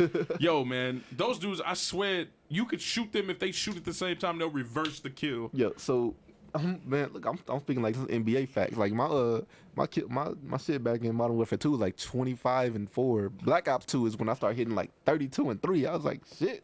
Like it just. My Black Ops 2 days was great. If y'all ever played Black Ops 2 and y'all used to see like a bunch of people who would throw the grenade and then knife you in the smoke. Yeah. Me and my little brother Lyric started that. We started that. No one can take that from us. We had an email from EA Sports and everything. No one can take that from EA. I'm sorry, I said EA Sports. CJ. No one can take that from us, bro. We did that. We did that. So I wasn't in the first-person shooters at the time. That's actually what got me into it because he wanted to play Black Ops 2. So I started playing with him. And then I needed ways to be interested, and all I would do was play with a sidearm. So even to this day, when I play a first-person shooter, I'm more prone to play with a sidearm. I was the smart person that just backed the fuck up out of the smoke. I didn't sit in that shit. No, bro. So you remember the boat stage? Yeah. Oh, man. And you remember the worst place to go was across the deck? Yeah. Yo, grenade you, then throw one in you, bro, with the little ejector knife. So oh Mike said, Joey don't understand how it feels to have somebody map you with a noob tube. So if it's anything like the shotguns on Warface, bro, no. So when you say map you with a understand. noob tube, like I told you, I would sit and like I'd shoot that bitch halfway across the map. Yeah, Blow some shit up. Yo. you know what? That's as bad as somebody who random nades you. Here's it's random. Like I don't know if I'm gonna hit you or not. I just so happen to hit. I didn't know. I was just shooting them shit off. Now. I'll random nade I swear. So you can get points in like Warface. I'll random if I don't random nade you, I'll random flashbang you and just get to the top of the chart with the points. Don't let me Black Ops 2 sticky bombs, not sticky bombs, bouncing Betty and land the little shock charges and bouncing Bettys. Stick a shock charge on top of a ceiling, and then have a bouncing Betty like right there. So when you get shock charge, you can't duck. Bouncing Betty pop up, easy kills. Like yo, and you always throw them together, right? Exactly. One up top, one at the bottom. Man, that was right when the engineer picked up, but nobody was really running engineer like that. So it was just easy kills. And again, shout out to my cousin because he the one that made me start running. Engineer. Okay. We gotta get away from the shooters. We gotta get away from the shooters. We gotta. Let's see. Mike said I also hated getting mapped with a slug shotgun. So yeah, slug shotguns was. So you could do buckshot or you How could was do. this not the Call of Duty people complain about? This is Mike is. I think Mike just was bad at the game. Actually, you sound like you was about to start a Joella Santana verse. I feel like Mike was just bad at the game. This is that old Dipset. Yeah, we already talked about Black Panther versus Midnighter, James. So you missed that conversation. We are not. Once again, if there's an argument anybody can make for Midnighter having some kind of edge in a fight with Black Panther, please tell me, because this doesn't even come down to equipment. This comes down to both fighters. Like, what is it that Midnighter has that Black Panther can't compete with? Like, what is it? And I dare somebody to mention that chip. Hey, I dare you. I'm just waiting on somebody to call in and say something about it. I'm waiting on it too, though. You should be the one to call in the numbers at the bottom of the screen. Like, I give the fight to Black Panther. Honestly, that's such a one-sided fight. Like, all right, let's fast track though. RPGs. I'm gonna let you take the lead on this one because I'm not. Oh, Admin Invincible, if you are still here, I expect you to say something. RPGs, top 5 guys, top 5 RPGs. You want to go back and forth, or you? We can go back and forth. Okay, so in no particular order for myself. Okay. All right. On me, I'm assuming, and the best way to do this is I can just knock out my first 3. Okay. Right. Final Fantasy 12, 10, and 15 are definitely 3 of my favorite RPGs of all time. With 15 being the best Final Fantasy thus far.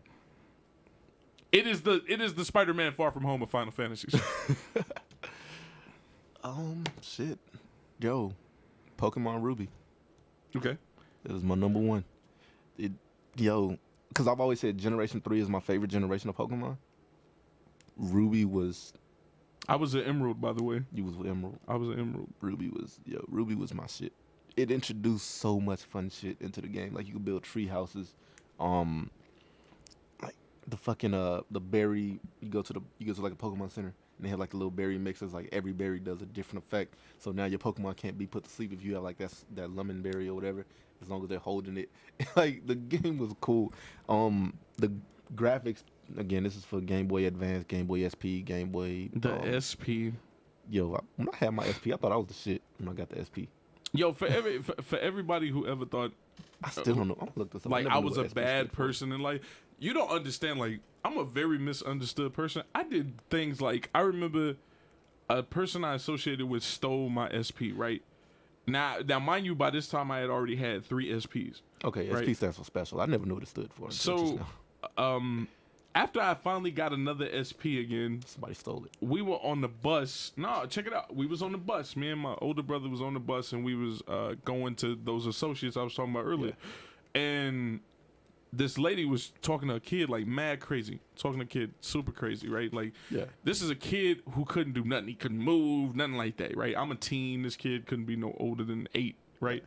So I've only had this SP one day. And the first thing I did was put another Pokemon Emerald in it, You gave it away. And I played all night, of course. And yeah, I gave it away. And the only thing I felt bad about was that I didn't have my charger to give to the kid. And so, but I gave it to him. Like, the lady kept talking to him crazy. I stood up on the bus. I walked back there to the back seat because they was on the back seat of the bus. And I handed it to him. And I was like, it's yours now, man. Do whatever you want to do with it. Yeah. And she was like, oh, he don't need that. He can't afford that. I was like, it's his. If you leave it on the bus, I guess that, y'all both lose out. But it's the only thing that's going to keep him sitting down. And then I just went back to my seat and I could hear her talking. She was like, oh, And then, of course, what was weird, his mom tried to actually give me some play after that. But, I just, my mind was somewhere else. I was like, man, I ain't trying to, Because she was annoying me, bro. Like, you ain't supposed to treat your kid like that. But yeah, man, the SP was definitely a big move, man, especially for Pokemon. Big move. Made a big difference. Ruby, Sapphire, and Emerald, just that lineup that's probably my favorite lineup. Ruby, Sapphire, Emerald, that's probably my favorite lineup. Like, as far as the trios go. It's just... Yeah, because I remember everybody was really big on, like, Gold and Silver. And when Emerald came out, I was like, this right here? Gold and Silver, I played Silver because Lugia is my favorite Pokemon of all time, but... It's just something about Ruby, bro. Make no mistake, Mewtwo manhandled any Pokemon you talking about. Except Lugia. Mewtwo manhandling your Lugia. This is another story for another day. Because we can do Showdown after this. That's still a game. We're still on. As a matter of fact, we can go right now. I wish we could live stream our Pokemon battle, but you know what we should do? We should set it up to where we start live streaming a game, like have a section where we pull up something and live stream. Nonetheless, let's see what you got for your number. What we on number 2? Well, I did 3 of mine. Oh, so you should keep going. Kingdom Hearts 2. I don't mess with Kingdom Hearts. I can't. Kingdom Hearts 2 was so fucking cool, bro. Like, it's just, it's to this day, no boss has given me as much problems as Sephiroth has on Kingdom Hearts 2. Like, and that's just facts. Not Virgil. Not Mundus, not what's the guy in 14? The main bad guy in 14? Like, and what 14 what? Final Fantasy. Final Fantasy 14's online. Was it? What am I thinking about? What the you guy tried to play me, y'all. No, because I know you've played like the last 3 Final Fantasies. I haven't. Yeah, 15 is the last like story one. Okay, so that's what I'm thinking about. I've only played one of them shits, and I don't even remember the number. I just remember the bad guy wasn't that hard. Well, in respect to the way 15 ending is, you're supposed to be pretty powerful. You know what I'm saying? Like, well, not Sephiroth from Crisis Core. Not like no boss fight has been as hard as Kingdom Hearts 2 Sephiroth for me. Like, that motherfucker was just unreal. And every time you think you have him, every time you think that you got a rhythm and you thinking like, oh yeah, I got this shit, I'm about to beat this motherfucker drops a meteor on you. Like, I fucking hated that. Like, to this day, nobody's giving me that much problems ever. And shit, damn, I'm still thinking I might go play that shit again, just to fight that fight to see if like it's gonna take me a long ass time to beat him again. Number 3. It pains me to say this because I know the developers are shitty people. If you say anything that had Ninja Theory involved, DC Universe Online. Oh. As much as it pains me to say this, like I still play the game, bro. Like, I feel like it's just because I feel like the game has so much potential. You know what I don't understand? Like, my aggravation with DC Universe Online comes from the fact that the developers themselves will do a dev stream and make fun of the game. like you see this needs to be updated. What are you laughing about? That's what I'm saying. Like, it's just, I know the devs are shitty people, but the game just has so much potential. And it's just like I'm already invested into it. Like, I'm already investing my time into this goddamn game, so I might as well play it as much as I can. They're annoying with that, man. They Like, are, bro. as long as DC Universe has been out, there should be way more ability classes. As long as DC Universe has been out, this game should not still look like Play-Doh. You mean Clay Fighters? No, but what's your number 4 though? What you got for number 4? Oh, number 4. There was this game I played on the Vita. I mean, well, I would assume it was my Vita, maybe my PSP. Either way, it was my PSP, right? Yeah. Maybe, yeah. And so, now I don't want anyone to judge me, Oh God. but there was a particular talent your boy had with the PSPs at one point. You understand? And When you could turn that bit, where you could like make it play Game Boy games. when you put a lot of emulators on it, Yep, it's I like- had this. Yep, I did it too. So I don't know if it was actually a Vita, a PSP game or not. Right. But nonetheless, there was this game called Crimson Gem, I feel like I've played it. and I love the graphics of it. I was absolutely, I adored the graphics. I also Oh yeah, I've played this game. Crimson Gem, yeah. If you haven't played Crimson Gem, I feel like this might have been one of those games that you missed out on a really good timeline for games, man. And it had a particular play style I ended up falling head over heels in love with. I think it's tactical, Yeah. right? And when I got introduced to that type of style, I was like, it's not the turn based I was used to, Yeah. but it was so much more better. It was more involved, and it was different because by this time I had already played like Final Fantasy X. Yeah. And the fact that I was able to get interested in something that wasn't as deep as Final Fantasy X or 12, I think that made me have more appreciation for it as well. But the way that the attacks would happen was mad interesting to me. This was actually in an era where I was still in the anime. Yeah. And so, or I was freshly introduced to it. Yeah. And so, this over exaggerated style that they had in the game was a good win for me, and the story was really good too. Like, you could genuinely like every character you played with. So, without making a long story even longer, like that's definitely one for me. My number 4, Crisis Core. Yo, like aside from the gameplay, the cutscenes were amazing. The fight between Genesis, Angeal, and Sephiroth, where Genesis and Angeal going at it. Well, Genesis and Angeal going at Sephiroth, and then next thing you know, Genesis is just like, I got this. So just stand back. I'm finna just show you what I can really do. And they like tear up the entire training room. Like, those cutscenes from Crisis Core Crisis to Core this day, are- some of the best fight Yo. scenes ever. It's two of again, them, I think. Yeah, two of the best fight scenes ever. Yo, it's just, man, like the game, and then it had that suspense to it, because you didn't know, like towards the end where you're like looking for Sephiroth, and you just know some shit's about to kick off, and you don't know where the fuck Sephiroth's about to come from, and you just know that he's gonna come somewhere and fuck you up. But again, I played this after I played Kingdom Hearts 2, so I'm expecting Sephiroth to be just as hard. He wasn't. It was still pretty hard, but he wasn't Kingdom Hearts 2 hard. But Crisis Core is just, again, the PSP was so far ahead of its time. I feel like Crisis Core was probably the best PSP game of all time to me.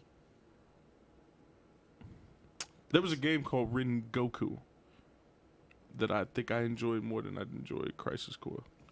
I don't think I played it. Like, I don't even have a number 5 for Ren RPG Goku games. was a rogue style game. Now that I'm older, I realized it was a rogue style game, but it was basically like your Dark Souls, Bloodborne, Surge kind of game. Yeah, I didn't play Go this. around, get your part. Yeah, Rengoku 1 and 2.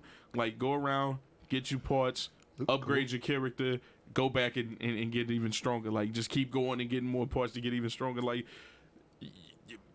man, I spent a lot of time in that game. If it wasn't Monster Hunter, it was Rengoku. Well, is Monster Hunter an RPG? Yes. Okay, I would Hunter put is Monster Hunter World, because again, I don't play many RPGs, but Monster Hunter World would probably be my default number 5 pick. I don't have a reason why. It's just one of the few that I played. I should put Monster Hunter in my list because it definitely had a profound impact on me as a person or as a gamer, but it's not in my list. And so for my final game, I'm gonna say there's this game called Soul Nomad, And this was an RPG that had that tactical gameplay where, you know, it's the whole little mat and then you can move all these spaces. And Right. the character in this game is so epic. If you've never played Soul Nomad, but you're a nostalgic kind of player, go back and play this game. That main character is probably the biggest trash talk in all of fiction. Like, Bigger than Escanor? yo, my man calls everybody a stupid man cow. I love it. Like, it's such a good game. You don't know who Escanor is, so I do. Boku no Hero, right? Is that it? 7 Deadly Sins. 7 Deadly Sins. All right. So I got the anime wrong, but I know who it is because Amin Thor. That motherfucker talks shit. Actually, Vegeta. So there's a meme. Vegeta will be dead and call you a bitch from beyond the grave. That shit's true. Amin Thor, Static, and one of my Warframe clan mates, Dragon. They love bringing up 7 Deadly Sins. So That's a good anime. You should watch it. I told you that was on the list that I did. hold up, my man. I'm trying my best to make it through anime. Give me some time. All right. Let's see. Honorable mentions from Mike. He said Zelda and Metroid. I'm gonna get a lot of hate from this. I've never played a Zelda game in my life. I've never enjoyed a Metro game in my life. I played a Metroid game. I didn't enjoy it. I played it. I actually own Orca of Time. I own Ocarina. it. Is it Ocarina? I know the I know. I just never played the game. See, I thought it was Orca, but Ocarina of Time, I own that one. I don't want to play. I didn't enjoy it. I'm sorry. Link has never been an intriguing character to me exactly, outside of the first Smash Brothers. That's what I'm saying. Link's just not like. I don't like Link as a character. Like, Don't at me, bro. I just don't like Link as a character. Metroid is just not. I think Metroid is just not a good franchise for me. Samus is a cool character concept, but Samus. Only because you corrected me earlier. Whatever. Samus is a cool character concept. It's just I'm not. What we got? Look, guys. All professionalism aside, I have to potty, and I can't hold it anymore. God damn it. You gonna make me do this solo?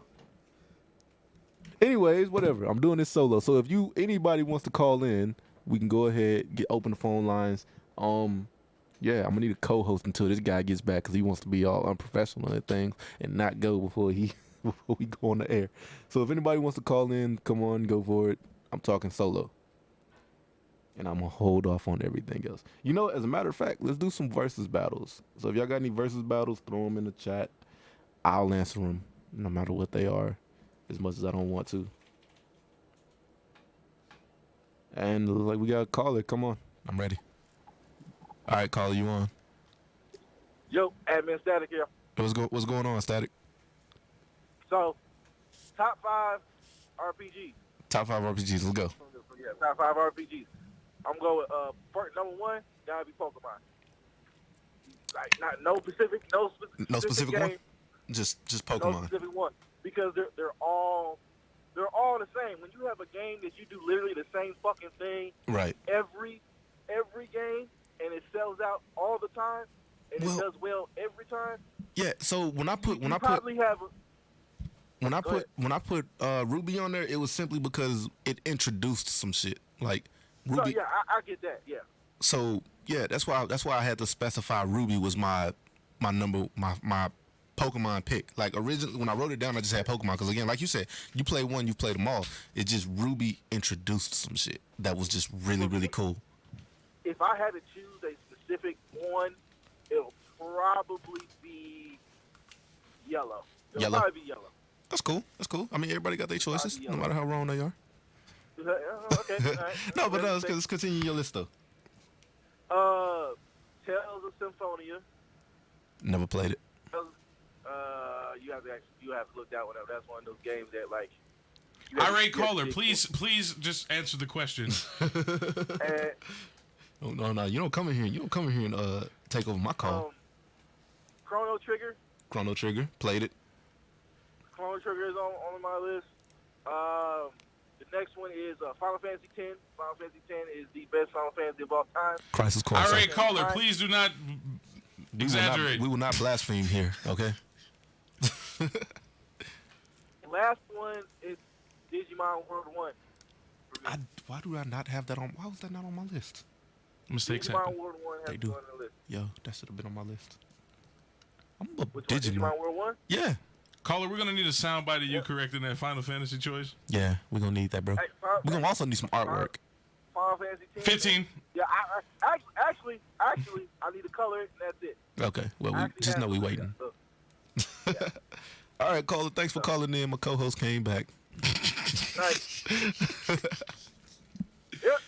All right. Oh, let's see. Comments, man. Yo, you just gonna leave me like that, bro? Good thing that we have viewers here that could actually call in and make this. I'm gonna be real with you, Blood. Either I was gonna go right here in front of you under this table, or I was gonna go. Let's see. Daryl Thomas said Monster Hunter on PSP. I got wrecked. I didn't play Monster Hunter on PSP, so. I did. Monster Hunter on PSP is way more challenging than Monster Hunter World is, and that's why, as a Monster Hunter vet, I guess I just do not enjoy World as much. And then there's not as much content in with the armors. Like the armors aren't as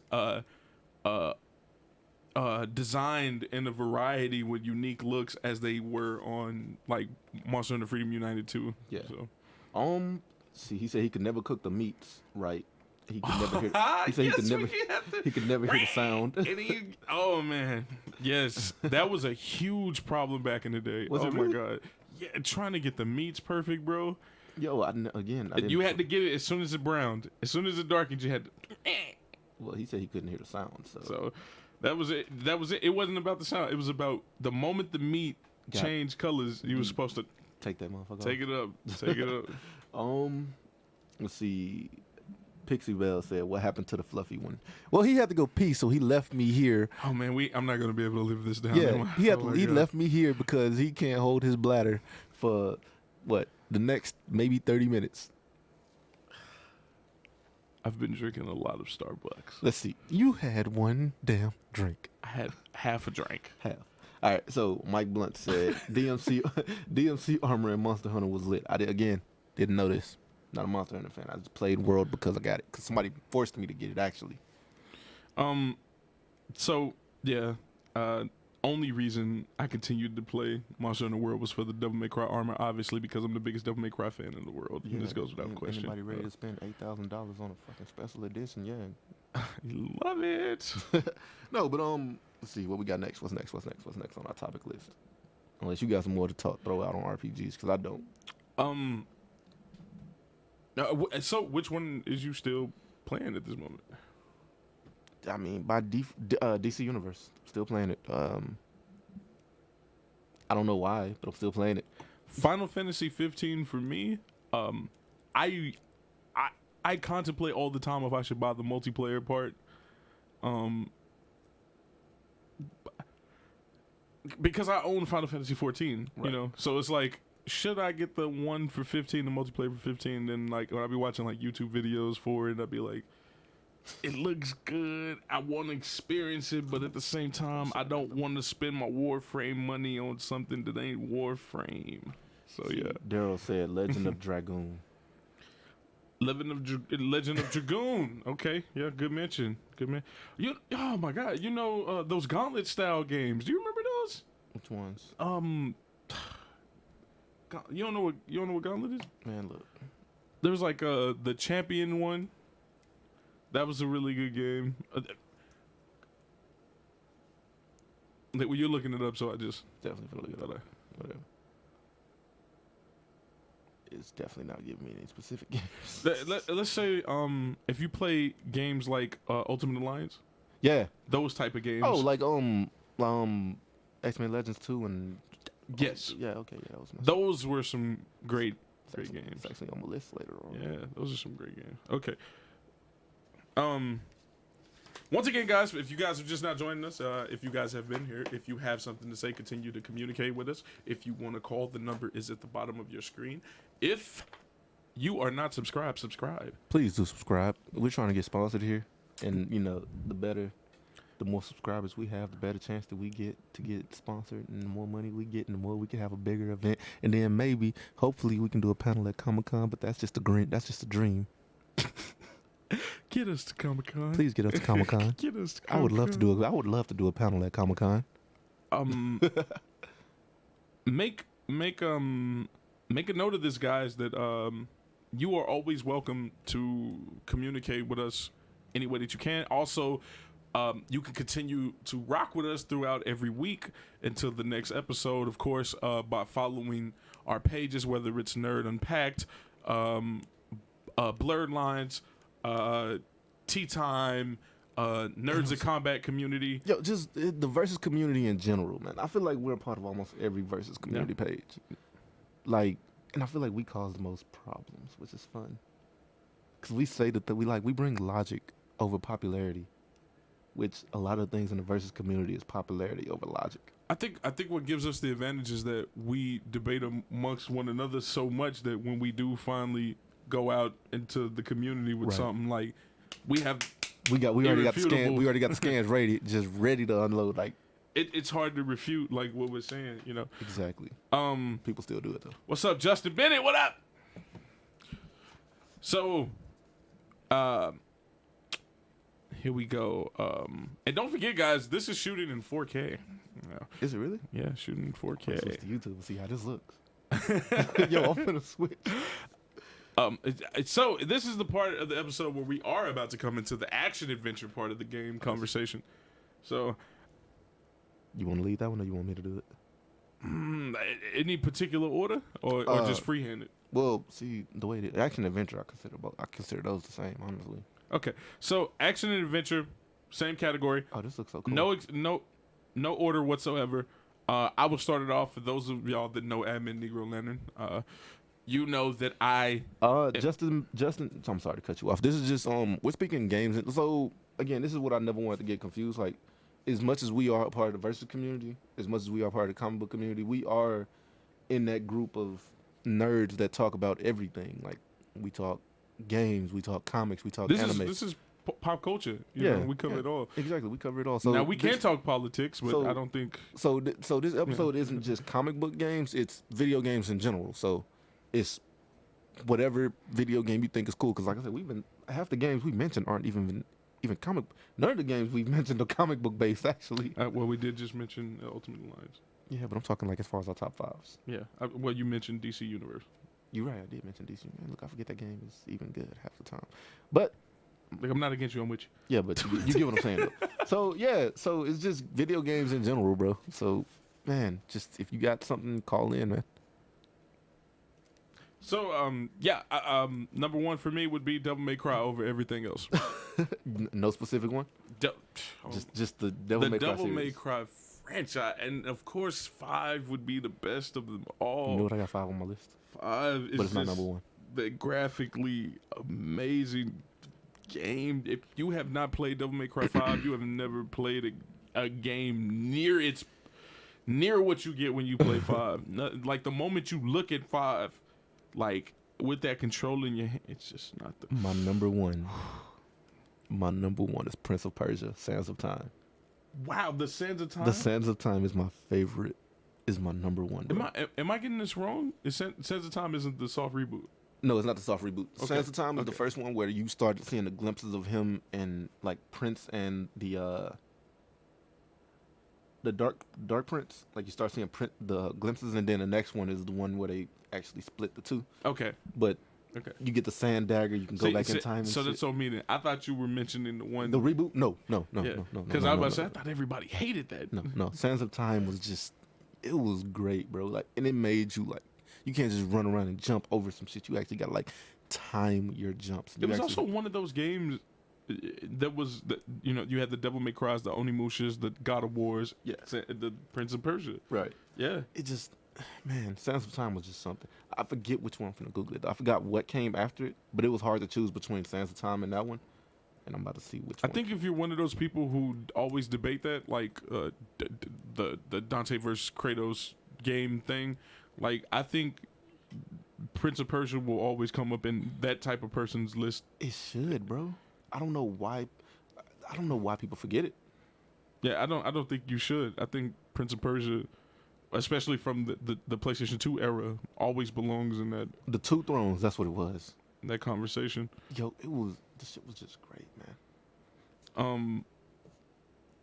Let's see, number 2, what you got? Number 2.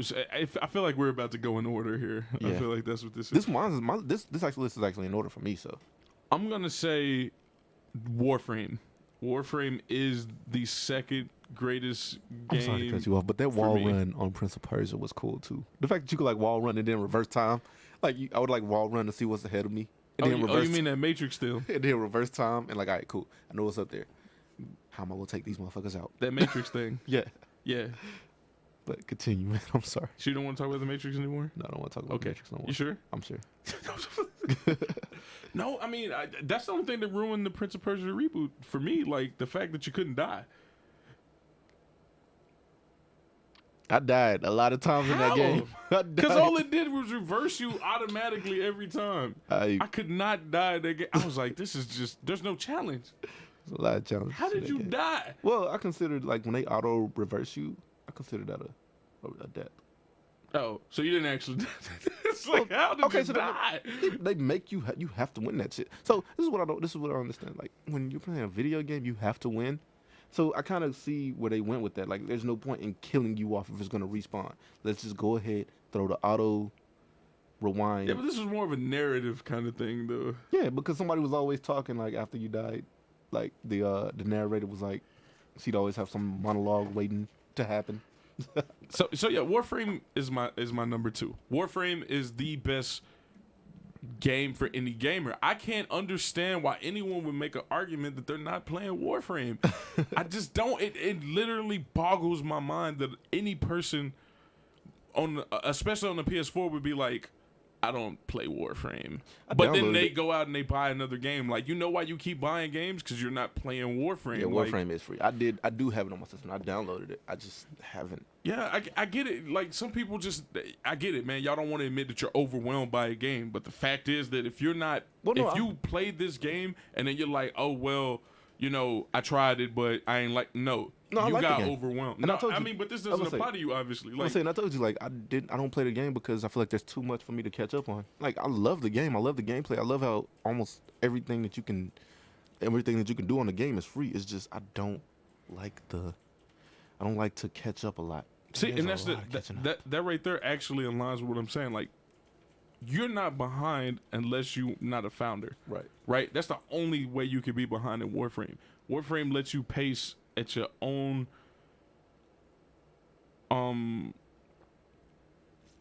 you can always pace at your own rate, right? Like Yeah. so definitely approach it however you want to, right? So I don't want to go too much further with that. If you're not playing Warframe, you're wasting your life. Go download it. It's free. My next one, X-Men Legends 2.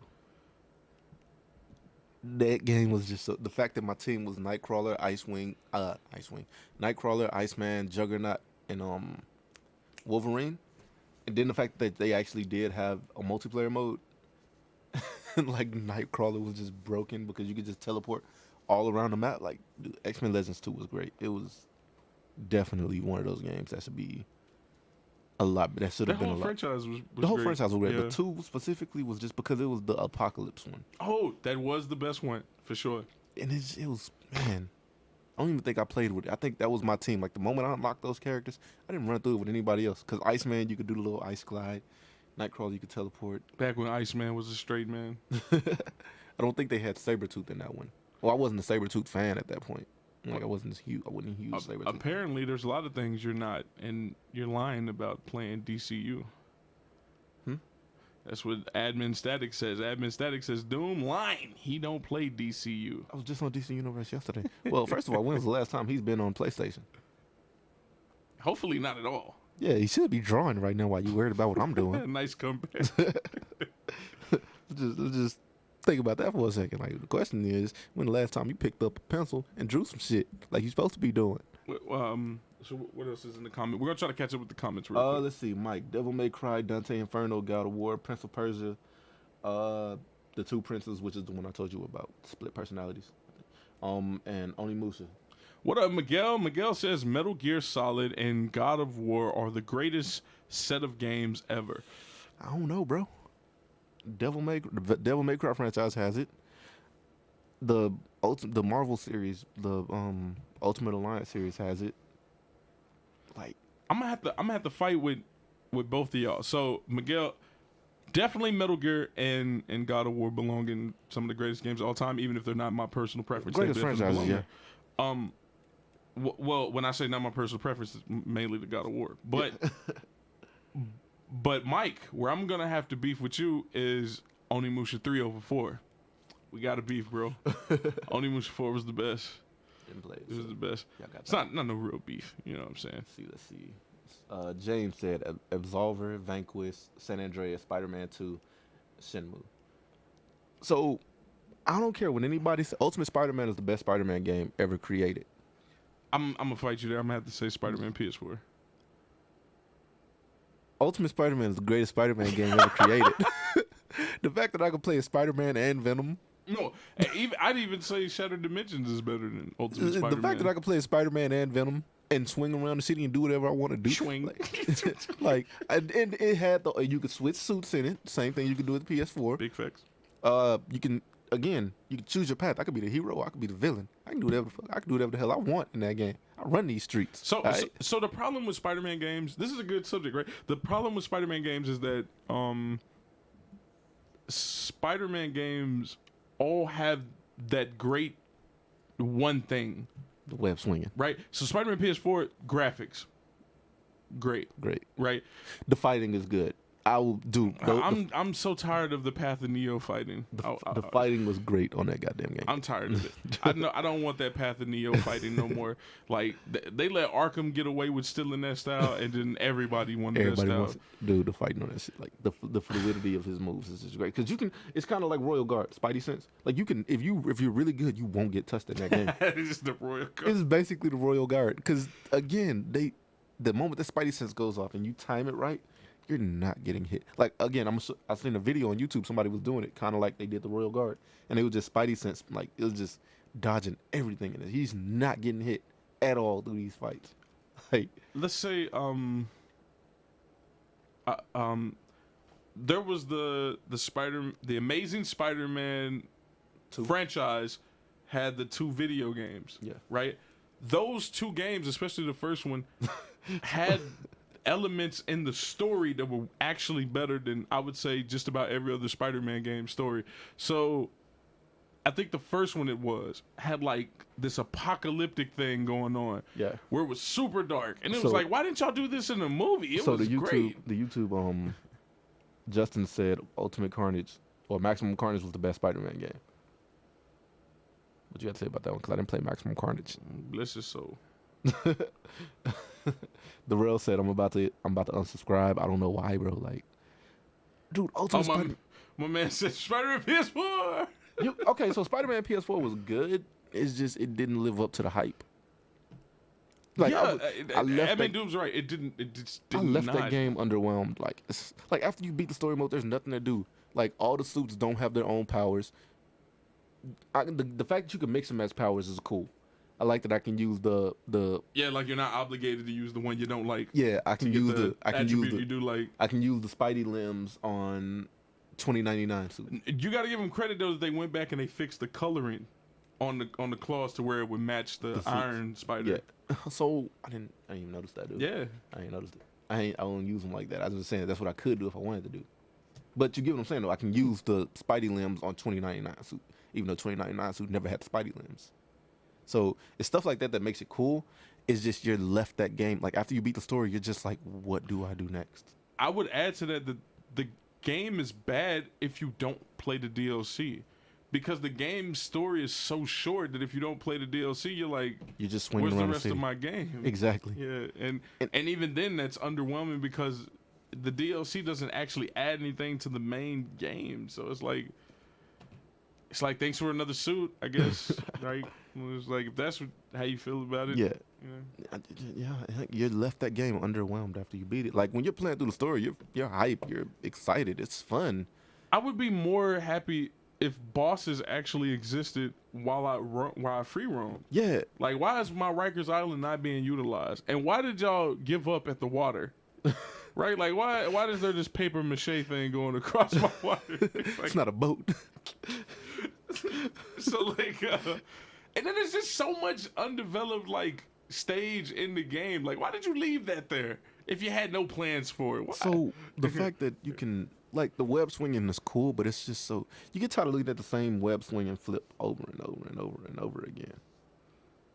The web slinging is not better than Spider-Man PS2. I'm sorry. It's not better Spider-Man 2 on the PS2. It's not better than Ultimate Spider-Man. Ultimate Spider-Man had everything that you wanted in a Spider-Man game. The fact that I beat the shit out of Wolverine as Venom in Ultimate Spider-Man was great.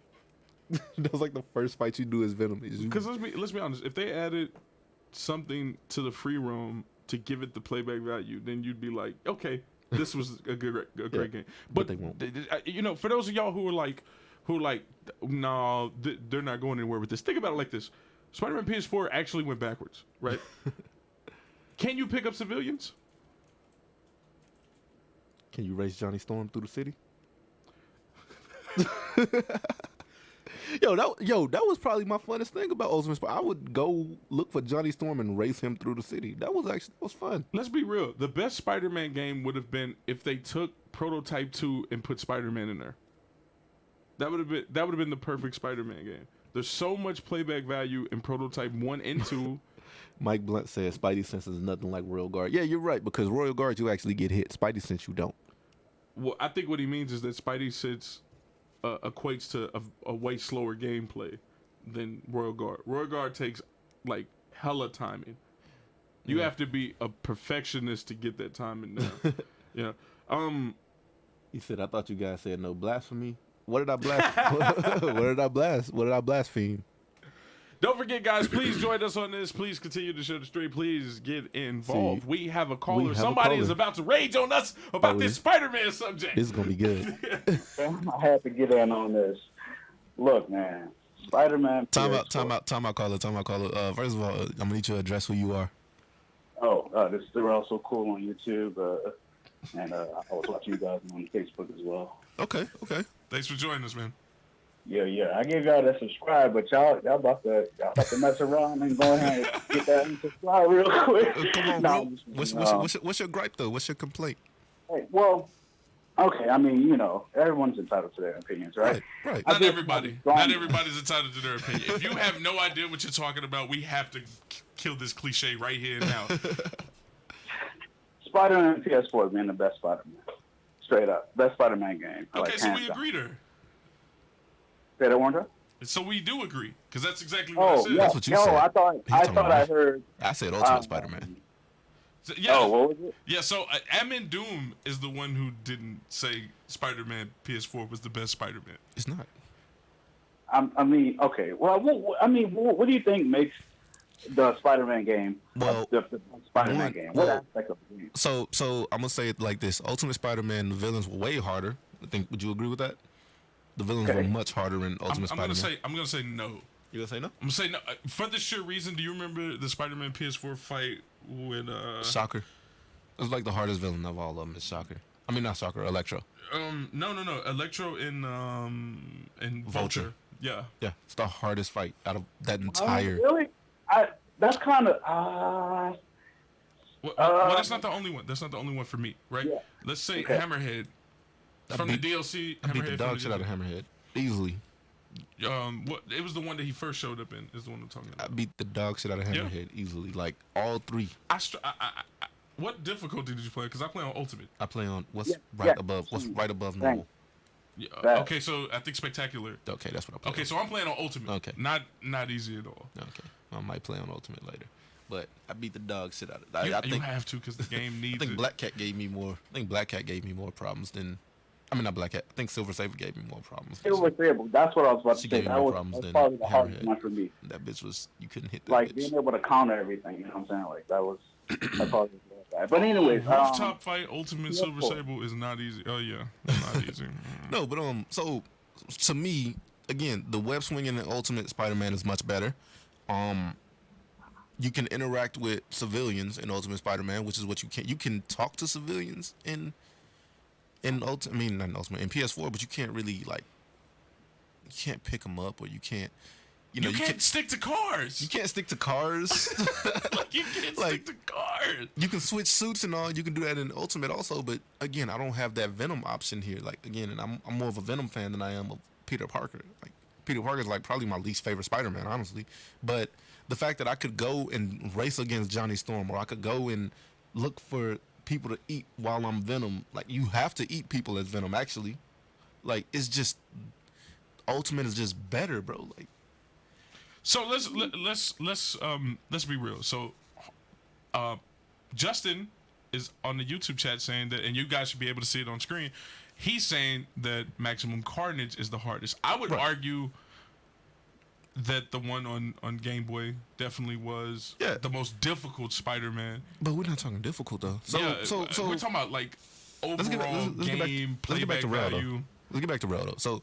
So what makes PS4 better than Ultimate Spider-Man to you? So that's where I was going to. That's where I'm coming on. That's exactly why I started off with. Everybody's entitled to their opinions because your same reasons that you chose your Spider-Man, it's the same reasons that I'm choosing my Spider-Man. Well, one of the absolute main reasons I have to totally disagree. But only one of you gets to be right.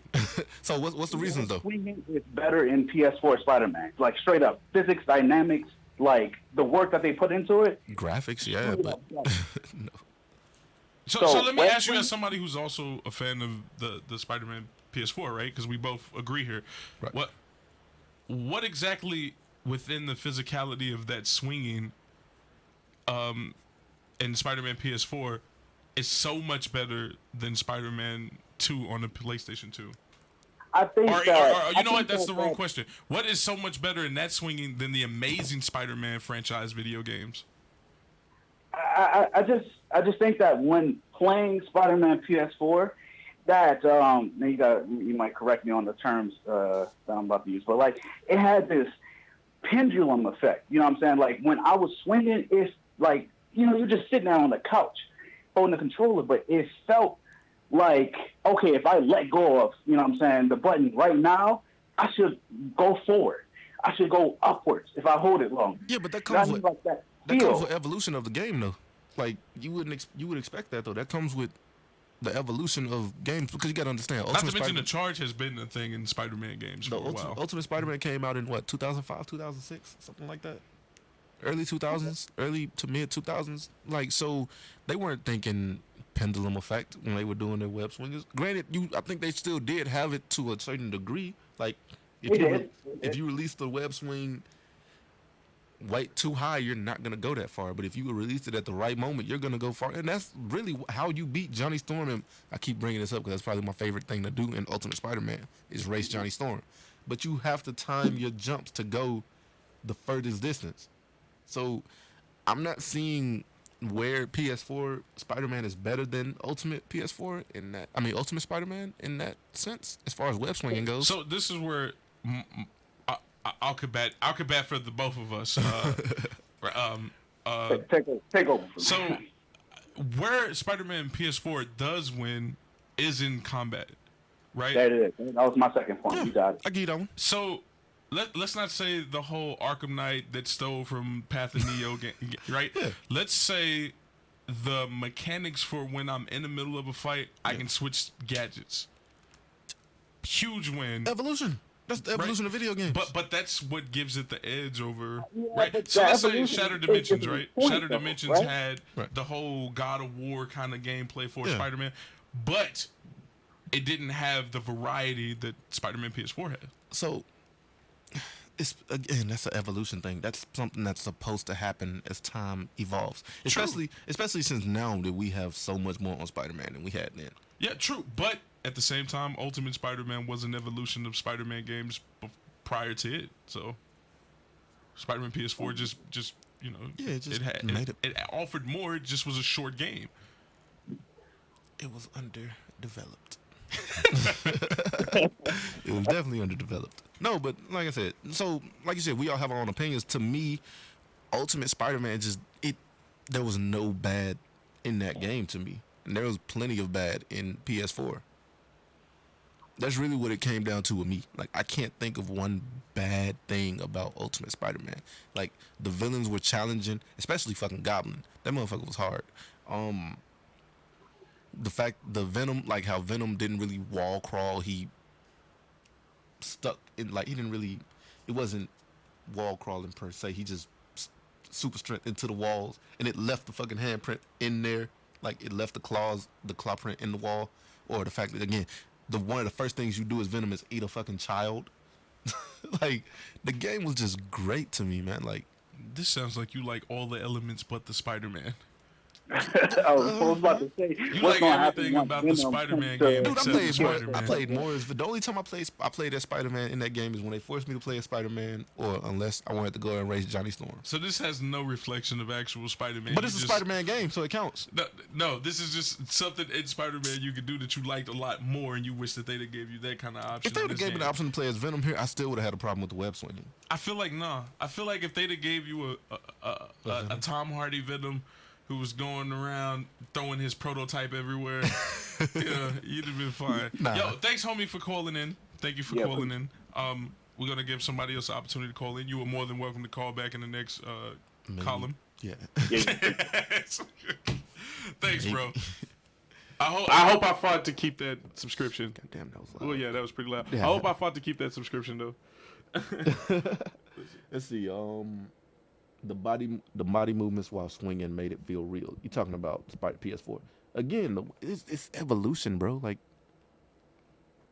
if you can't make a Spider-Man game where he's actually moving his body, or like his agileness takes over in 2019, then you don't need to be making a Spider-Man game. James says we forgot the caller. We did not forget the caller. I was just trying to make sure we addressed everybody in that Yeah. moment that was pertaining to the context of what we were talking about.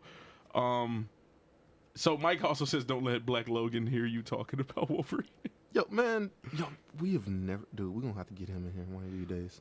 See, for me, man, I feel like this argument about the Spider-Man PS4 game being so much better with the web swinging thing has to come from a group of people who did not play the Amazing Spider-Man games. You have to be someone who didn't play the Amazing Spider-Man games. I think we should get off Spider-Man. We're gonna be here all day. Yeah. But I just want to say the movement in that game had this kind of tension in it, right?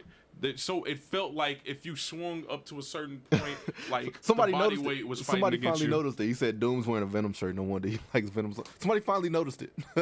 Yo, he actually made sure that, y'all would see the shirt. Not to mention, nobody one time pointed out that there's a symbiote Spider-Man right here in front of the camera. So, yeah. So, moving on from that. We're still in the top. I think we can move off of action. Like, I don't think you're playing any action adventure games aside from EDF and Well, Warframe. no. So, I mean, the mentions are still. So we'll do it like this. My top 5 are Devil May Cry franchise, Metal Gear Solid franchise, Warframe, EDF. If you don't know what EDF is, look it up. It's a phenomenal game. We finally have a Western version of it. And XCOM 2, which I had already told everybody. Mine was Devil May Cry 5, Sands of Time, X-Men Legends 2, GTA 5, and Conker's Bad Fur Day.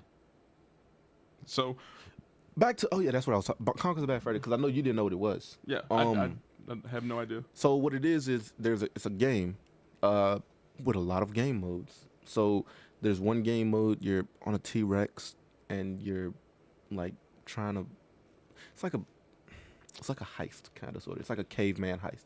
Then there's another game mode where it's an actual bank heist and you're playing as weasels and you have to get money you have to get a money sack from the middle of the bank and take it back to your base. There's another game mode where it's kind of like some racing type shit. Like, there's just a lot of game modes. Overall, it's like an action-adventure game because the story is an action-adventure game. So it's kind of imagine Tails from Sonic going rogue. It's kind of the best way I can explain it. But the game was fucking phenomenal. I'm going to send you the gameplay on it later. Which one are you still currently playing? If you tell me it's that furry game. I wish I still had my Nintendo 64 to play it. I would still be playing it. But I'm still playing GTA 5 no matter how bad it pisses me off, because every time you go in the lobbies, the moment I go into a lobby, I'm like, cool, I'm good. Then the moment somebody blows my shit up, I'm just like, I don't even want to play no more. Well, I'm obviously still playing EDF, XCOM, Warframe. I'm not playing Metal Gear at all. Though some of y'all might be mad at me for saying this. Part of me kind of wants to buy that Metal Gear Survival game. Part of me kind of wants to get it. I don't like zombies, but So this next it's part, really cheap and I might buy it. this next part is like the most controversial shit that we've talked about to date. And I'm obviously still playing Devil May Cry because it's Dante. Dude, I'm gonna go back and I'm gonna go back and play it, and I'm gonna try and use Royal Guard like throughout the entire game. And I'm gonna do the same with Spider-Man. I'm gonna go through and then like try and perfect Spidey sense like in every fucking fight and see which one I have the most fun. True story on the side note, I re-downloaded Spider-Man PS4 the other day, right, for the 5th time. Yeah. Because they gave out the free suits to the movie. Not even 30 minutes, I was like, ugh. Let's see, YouTube chat. Justin Bennett said Conker's Bad Fur Day is ridiculous. It's not for kids. It is not a game for kids, mind you. Yeah, that's what I've been doing. Was telling me, Dude, like, that game is it's a Nintendo 64 game, but they curse in the game. Like these little motherfuckers are really cursing in the game, and that's what's so cool about it. Like you shoot a weasel in the head, and all you hear is shit. Can I do an honorable mention? Yeah, go for it. There was a game on the 64 called Buck Bumble.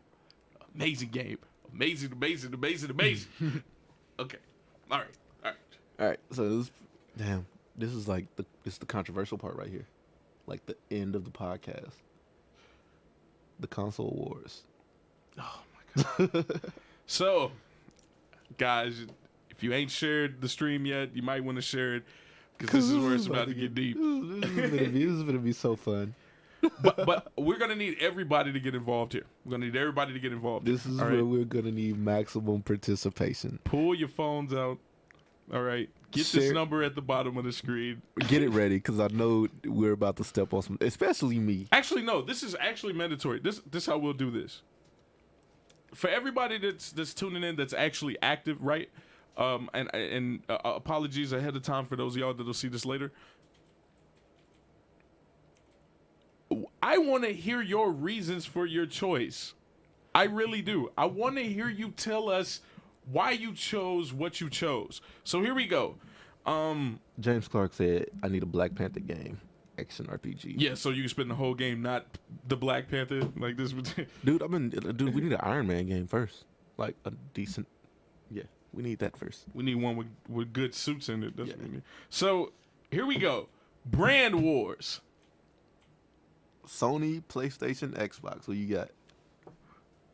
I mean, not Sony, no. Not So Sony, PlayStation, Sony, Xbox, PlayStation, Nintendo, Xbox, and Microsoft. I messed that all the way up. Or PC. Or PC. Or PC. But we know this really comes down to Xbox versus PlayStation. It definitely comes down to Sony versus Microsoft. So guys, take your seconds. Take your seconds, because I want to hear everybody's response to this, man. I really want to hear everybody's response, bro. Who you got? I got Sony. So so this is how many Xboxes have we came through now? They're on like the 5th version of the Xbox, and they're just now getting Blu-ray. You have to buy, like, Xbox is just too, and it's so graphics wise. I'm not gonna knock either one for graphics. Both the graphics are amazing. Like, next gen consoles is just taking it to a whole new level. Honestly, you can't get the full experience from either one of them unless you have a 4K TV, unless you have some super HD TV. That's how you get the best from either one. Sony is just, the games are better. The controllers just feel better in your hands. They're not bulky like the fucking Xbox. The Xbox is. I don't need batteries for my PlayStation controller. I could just I have a cord. I could just plug the cord up if my controller's getting ready to die. It's the better media console. It's just, Sony is just all around better, bro. The only thing the Xbox had over Sony fixed that shit the moment that they could, and that was party chats while you're playing the game. So I feel like we shouldn't need to talk about this if all of us are talking about the PlayStation over everything else. And so, like, let me make a very distinct reason for this choice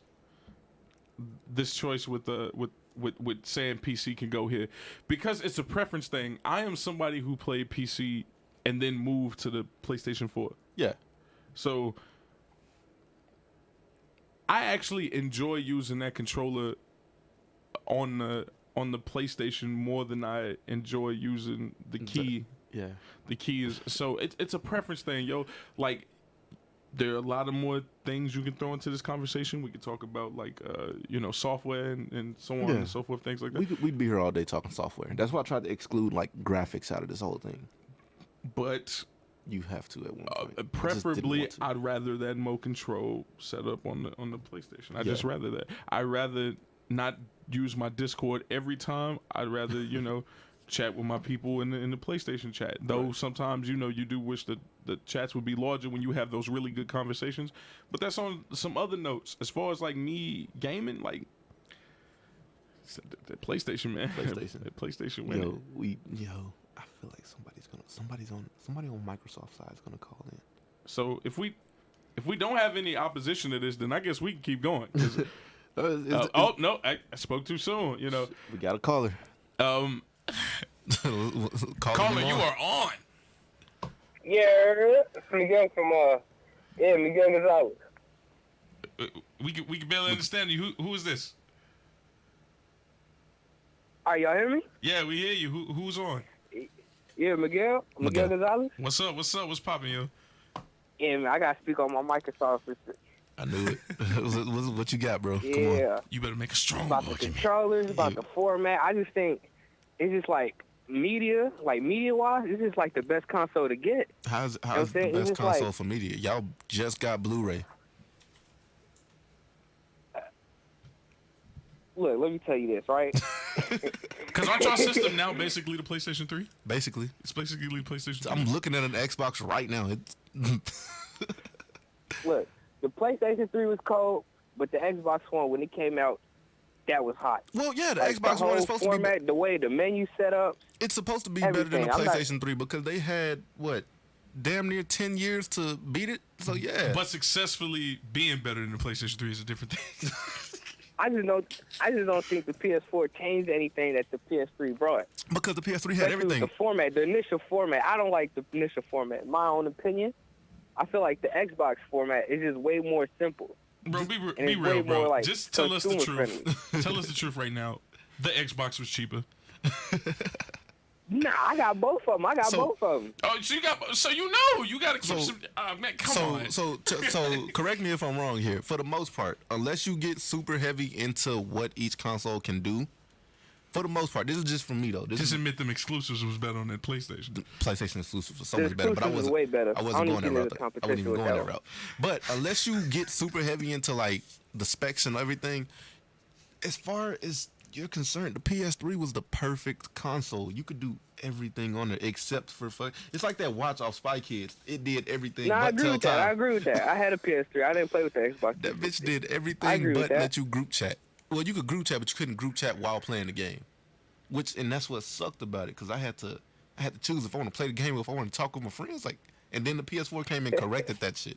So the PS3 was just superior in every way to me. Less recalls too. I didn't have the red ring of death, by the way. I've never had to deal with the red ring of death ever. I mean, you made less purchases too if you had a PlayStation 3. Oh, my man said a couple times. Oh my God. So as an Xbox owner, you remember that, right? Remember, like, you had an Xbox, but if you wanted other stuff, you had to continue to keep purchasing. And then you had to buy a hard drive for the Xbox at one point. You've never had to buy I've never had to buy a hard drive for PlayStation.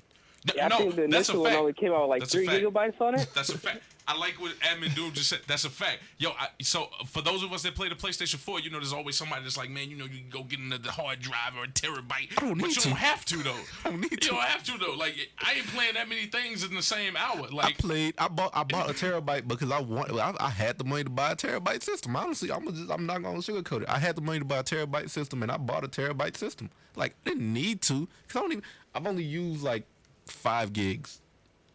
Not even 5 gigs. I'm not gonna lie, it's way more than 5.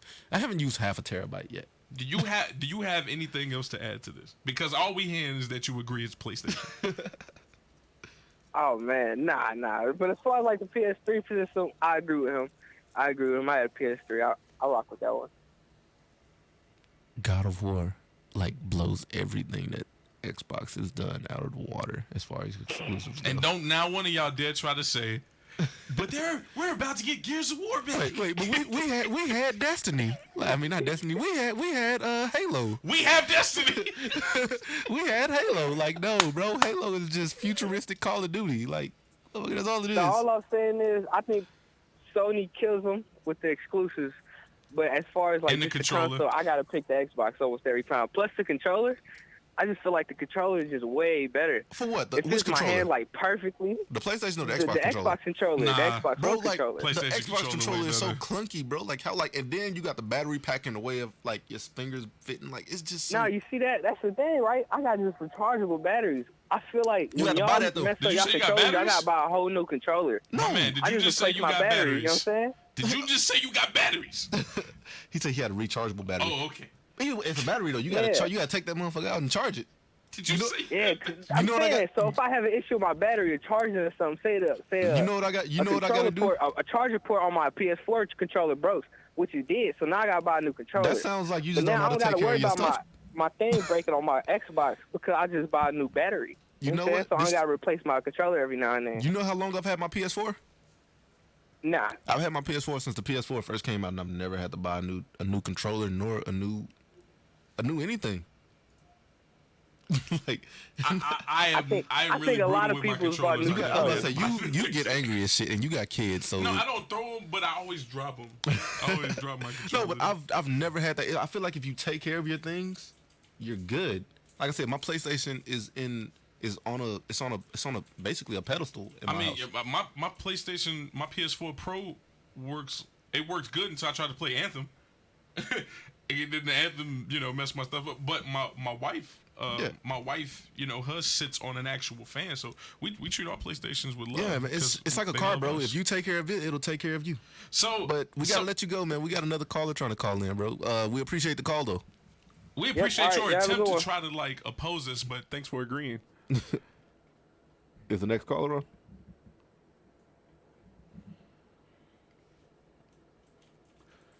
Next caller, we are waiting. By the way, man, I hate that argument, bro. Like, if my PlayStation needs to charge, my PlayStation controller needs to charge. I just hook that bitch up. If my Xbox controller needs to charge, I gotta wait until I either buy new batteries or until the battery pack's done charging. I cannot get with the Xbox. I don't like the controller. I don't like the look of the console. Look at that X. It's antagonizing. Like, so Mike Blunt says PlayStation for life. I think Miguel agrees now. I think we've. He's turned had time to McDonald's. reflect. I think we've. So caller that was trying to call back, go ahead and call us back. We had to free up the lines. So James Clark, admin static, of course, says PC don't count too far above the to consoles. I'm assuming this has something to do with tech specs, and we've already addressed that. yeah. So Mike Blunt says I can't access the link. You should pin it. I believe we did. I believe our producer did. He just did. So My PS4 controller internal battery died and had to buy. Dude, how did your I don't. Yo, get he this. said free internet. Dude, that's what I miss about the PS3. Like, I didn't have to buy PlayStation Plus. I missed that, bro. I mean, said, no PlayStation dude. Plus has its benefits, but you don't have to have it. No Doom, you front, and I know you have. No, dude, I've bought new controllers, but I didn't need to buy new controllers. I have the same controller from when I first bought my PlayStation 4. Like, it's never went out on me. See, I've never had that battery problem that admin static is talking That's about, what I'm but I saying. I've have had to replace controllers because I mistreated them. Because it's something that you did. Like me, my shit's always like, if you take care of your things will take care of you.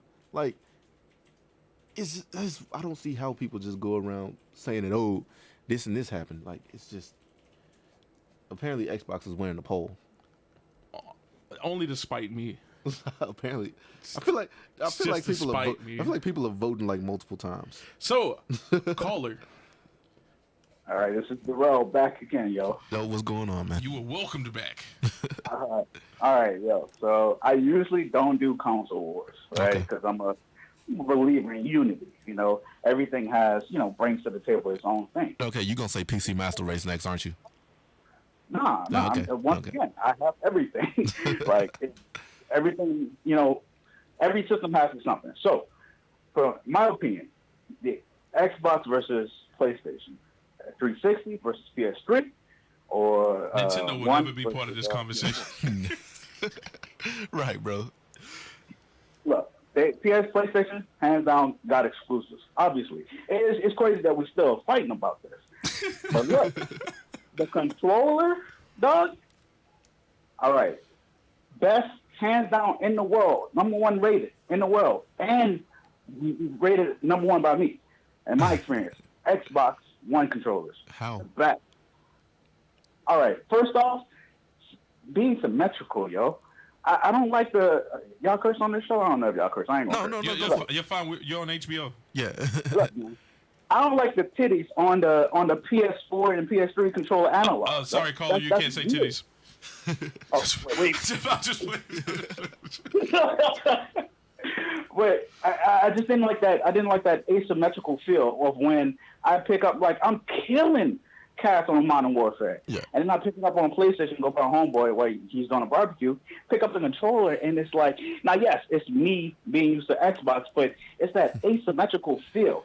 And no matter how many exclusives, no matter what games you're playing, the number one thing that's always going to be consistent with playing a console game is you're going to be playing with a controller. Right. So Okay. number one thing. It's like Spider-Man and swinging. It's the number one thing. If you do swinging right, they even do okay on the other stuff. Not 2099 Spider-Man, by the way. So let me get this straight. My So man has jets in his boots. your opinion off of the console wars as far as these controllers go is you don't like the bump, but you like the indent of the Xbox versus the bump of the PlayStation. That's included. It's the indent, the concave, versus also the placement of where it's the top left for the Xbox 360 is where the analog is, and you have the directional pad. Right now, the 360 kind of messed up when they had that directional D-pad that was all connected, and it felt kind of weird. Yeah. But the one, when that analog's in the top left and that D-pad's at the bottom, that felt perfect. What I'm saying is, see, I'd rather my D-pad up, man. Exactly. D-pad up. So here we go with this. So nothing you're saying is wrong in the slightest bit, right? Because you said everybody, everybody has their preference. choices. So, but that's the problem with this particular conversation. This particular conversation between Xbox versus PlayStation has no reflection on the controller because PlayStation has those controllers. So if your whole thing is you want that D-pad down, PlayStation can accommodate you. Not to mention there's still a plethora of different options of type of controllers you can use. I got a homie now that tries to use his VR controllers like for his regular gameplay. So caller, we have someone that says Mino says that Xbox Elite controller is the best. yo, hey, he hitting, and I just grabbed that probably a few months ago. That dude is right. Oh, check wherever he is. Like absolute 100%, yo. The weight, you know what I'm saying? The buttons, the customization of adding the paddles to the back.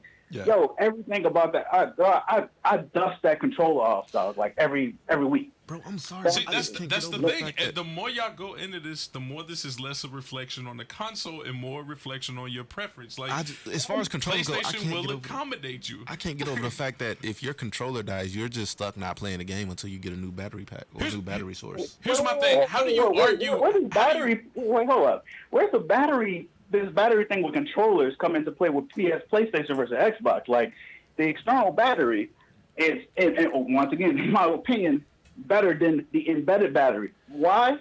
Now, although in your experience, you might not have had batteries that go out in a PlayStation controller. It seems like it's a foreign concept to a lot of people. But me owning, the PlayStation's sitting on the shelf right now. Yeah. Battery is done. I have to get another controller, like straight up. I can't do anything about it. So I would open it. Let me ask you this: did you do anything to that controller though? Like, because again, this is something that this is always mind-boggling to me because I've had this same controller as long as the PS4 has been out, and it's never done any. Like, it's never went out on me. Like, how? Hey, I'm not gonna put myself on a level of being a collector. You know what I mean? But taking care of my games, having them on display, dusting them off every Tuesday, throwing controllers at There's a such thing as too much love. Yeah, I don't do all of that though. Like when I'm done with my controller, I either leave it on the couch or I place it on top of the PlayStation. Like I haven't done anything to make my battery go out, and I don't see how people. I mean, but still, everybody's missing the point. This is not a reflection of the console. This is a reflection of preference. There are people, and admin static can also account for this. There are people who would rather play with hit sticks than actually play with controllers. You're right, like. Admin Static introduced me to one of the members of Burning Fist Clan who literally turned his joystick into his joystick is the actual Guitar Hero thing. Like, it's a preference. Yeah. Like, yo, this dude played in a versus tournament with this thing and was just a beast. He's also a cool dude too. I hear you and I understand where you're coming from, but the reason I feel you can't dismiss that is because these controllers and their formats, what they were aiming for initially when they first came out, are native to their consoles. Xbox natively had the directional pad in the bottom left. PS4 natively had it in the top left. Okay, so if that's your argument, then you got to remember the GameCube also had the D-pad down. So we ain't gonna go there because you had the C-stick. Why not? All right. we not gonna. As a matter of fact, as we're talking, I got the Mario Sunshine on the screen right now playing at home. And I'm struggling. The C-stick was essentially a right analog stick, though, was it not? Yeah, depending on the game, but yeah, pretty much.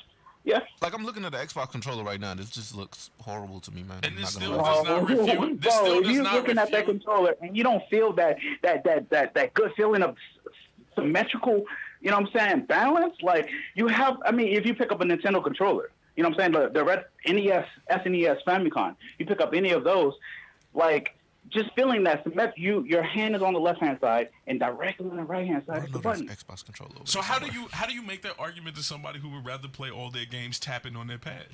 For those guys who play with pro sticks. Oh no! Oh, you don't. I mean, that's if your stuff is focused just on controllers, then I mean there's. That's where y'all took the conversation. You took the conversation to controllers. I'm just trying to keep up with the conversation because when it comes to these consoles, that PlayStation is better. But I mean, okay, so I'm naming the controller as number one. If we wanted to dismiss that, then I think we're just going to be purely looking at experiences, right? While people felt like when the PS3 and the Xbox 360 was hot, I was working in GameStop. All right, so when people were coming in and that experience was, hey, which one should I buy? Which one should I get?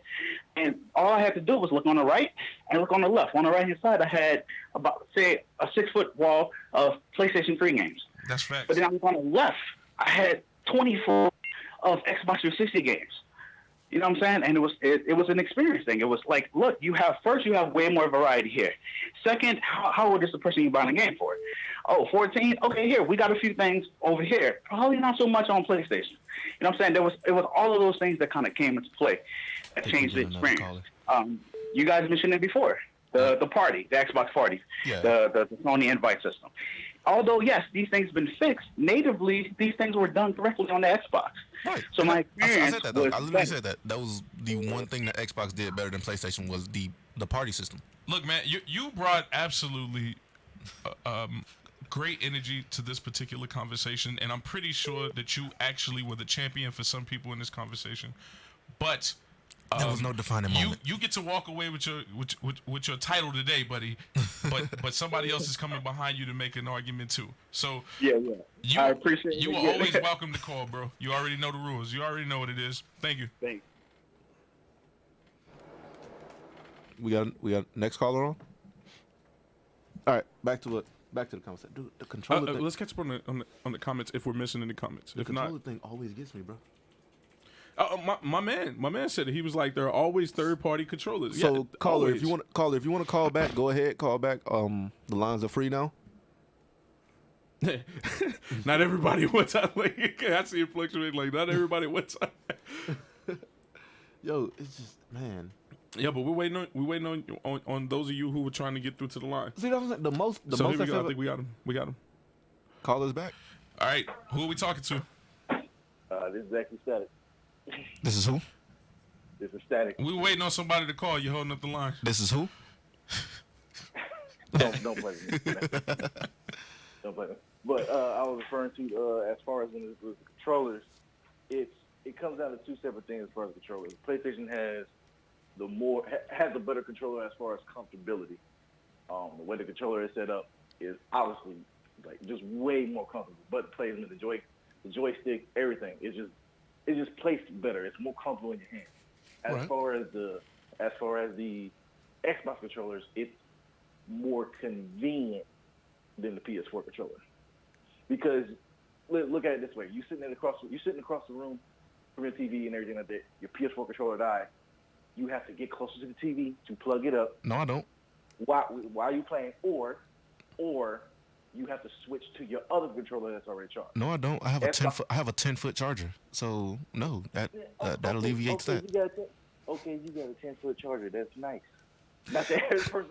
But the point is, you still have to plug it up. You still have inconvenient wires in your way. I don't understand because if your Xbox controller dies, you still have to re-plug in a new battery. And you can't even play while it's charging, can you? No, when your Xbox controller dies, you don't have to get a whole new controller. You don't have to plug it in. You just pop in that other battery. Okay, so Admin Static, this is where the problem is with this line of argument. You're still doing the same action. But at the end of the day, they both have batteries, whether it's internal or external. At the end of the day, they both need to be charged. The only difference is with the Xbox controller, you have the choice of not having a wire. With the PlayStation controller, you have to have a wire or a stand to put it on and have a spare controller. So let me ask you this: I've never bought an Xbox like fresh out the box. I don't know if you guys, but so have I. Do you get two battery packs out of an Xbox controller? Out of an Xbox if you buy it fresh? Or do you get one? Well, the first set that came out, no, it wasn't 2 battery packs. The first one that came out didn't have 2 battery packs. When they had the second wave, you had the initial battery pack that was in it, and then you had a spare battery pack. Just a heads up, guys, here in the stream, we are now tied in the polls for the PlayStation versus Xbox. We would like to thank you, Admin Static, for helping PlayStation get its point across because it was not winning at first until you made a really, really bad argument. Okay. I guess you can say that. So like I said. But, no, so this is what I want to ask you, though. This is what I was getting at. As far as design, the PlayStation has it, but as far as actual convenience, it's the Xbox controller. So your convenience is based off of if your controller dies, then you can pop in a new battery pack, right? Okay. I want you. No, I'm asking, is that what your choice is off of? No. Okay, let me add something else too. Where you say like, well, it's a wire. I can picture standing. This is what I'm saying. Another issue that you have to deal with when it comes to these wires, and I know you had to do it. You had to get a new wire. At least you had to get a new charger. Yeah. You may not have this. Exactly. So that's because of something I did though, not because it just naturally fucked up. It's something I did to it. It's still part of the controller. Okay, but Admin Static, you have to replace batteries too. Like batteries naturally die. If your wire is messed up, what do you have to do? You have to get a new one. But again, it's something that I did. You have to go and get another one. Right. With the Xbox controller, when you have the rechargeable packs, they're literally right there on the stand. Admin Static, those rechargeable packs get damaged as well. You have to replace those as well. That's why they're an item you can purchase at your local GameStop. So this is my question to Static though. So what's cheaper, a 10-foot? How much does a battery pack cost on an extra battery pack cost for the Xbox? For the Xbox, I think it's like $30, but like at a the same 10-foot time, cord is like $6. Even cheaper at the gas station. So yeah, but like, it's the same Android cord that you have to buy like every other month. No, I'm not sure where you're getting your chargers from, bro. Every other month. I don't know where you're getting your chargers from. And with the battery packs, when you have these rechargeable battery packs for the Xbox, they do not wear like you're saying, Joey. They do not wear at all like you're saying. Bro, what do you mean like I'm saying? This isn't no. First off, this isn't something I'm making up. This is a fact. A fact is that you can purchase this item at your local GameStop. But see, I didn't put it in the store Xbox provided it for that location. On the flip side of what Static just said, on the flip side of what you just said, cords aren't getting damaged the way that you say they are. Like I said, I've had my 10-foot cord for about 3 years, and it's still working fine. So like I said, if my shit dies and I'm across the living room, my 10-foot cord reaches to usually where I'm sitting or laying at, and I can just grab it, plug it in, and play. Like cords. Miguel says you can actually buy those batteries for $8. That is still $2 more than a 10-foot cord. And nonetheless, even if you pay $8 for both products, like you're still making an equal purchase. I can still play my game while my controller, and it takes about 30 minutes to get a decent charge in, maybe 3 bars. I wouldn't trust the $8 packs anyway. Those don't last. Like, as far as, like, I'm sorry, Admin Static. Can we get you to repeat that out loud for everybody in the stream to hear you say that? As far as the quality of like the battery life itself, like it may last like two hours and you got rechargeable. If you get the $30 ones, those literally last like 9 to 10 hours game. So Trey Franklin said my PS4 internal battery never dies, but my analogs and bumpers get jammed. That's happened to me, and you know what I have to do? Take that bitch apart and do a quick wipe down, and it's back to normal. Miguel says, "Damn, I should have brought up that Microsoft supports all kinds of controllers that Sony doesn't even have. We don't need them." But once again, as someone said in the YouTube party, there's still always third-party controllers. Justin said that actually. That's not true with Miguel, because like both systems have all kinds of controllers. Both systems support all controllers. See, Mike said top 5 Xbox games are Oddworld, Gears, Halo, blank and blank. I don't play Xbox exclusives, so I wouldn't know what an Xbox exclusive is at this point. Okay, so Admin Static, we gotta let you go. Thank you for making PlayStation the leader of the polls right now. Yes, thank you. Anyway, PlayStation is more comfortable, Xbox more convenient as far as controllers. All right, bro, we gotta let you go. We got another caller. Get the hell off the damn phone. Admin Static is amazing, y'all. I don't care what y'all say. Yo. Caller, you're on. What's going on? At least he was on. Shit. Let's see. Okay, so we're gonna have to wait for whoever was trying to get in contact with us. Of course, try to get back in contact with us. We did try to rush Admin Static off the phone, but he was not feeling that. See, Mike Blunt said you can buy. He said Xbox takes double the batteries. You can buy that with $2 cash. Bro, but a $6 10-foot cord fixes all your, like, every gripe that you have about the PlayStation cord can literally be fixed with this 10-foot cord. You don't have to get close to the PlayStation. You don't have to leave it on. You can literally just plug that 10-foot cord up and go back to where you're going and play the game. Caller, you are on air with us. Who are we talking to? Justin Bennett, man. Justin Bennett from YouTube. Welcome back. What's going on? Welcome back. Yo. So, why are we selling these controllers, as you guys mentioned? Dude, We've already because gone over this. y'all keep like every time somebody brings it up. Mainly Talking about it's a the poll batteries going and on. stuff. So the thing is, like, look, PS4, PS3, like, PlayStation got it right. They've got it right. Okay, so I know you guys have experienced this. You go over to a friend's house, they're like, hey, man, I got an Xbox, and, you know, it's like, all right, whatever. Yeah. And they're like, oh, man, you can use this controller. The back's missing. I launched it. And it's like, man, what is this, like those Tiger games? Like, got to put batteries in the back? Forget all that, man. Keep it like it's regular.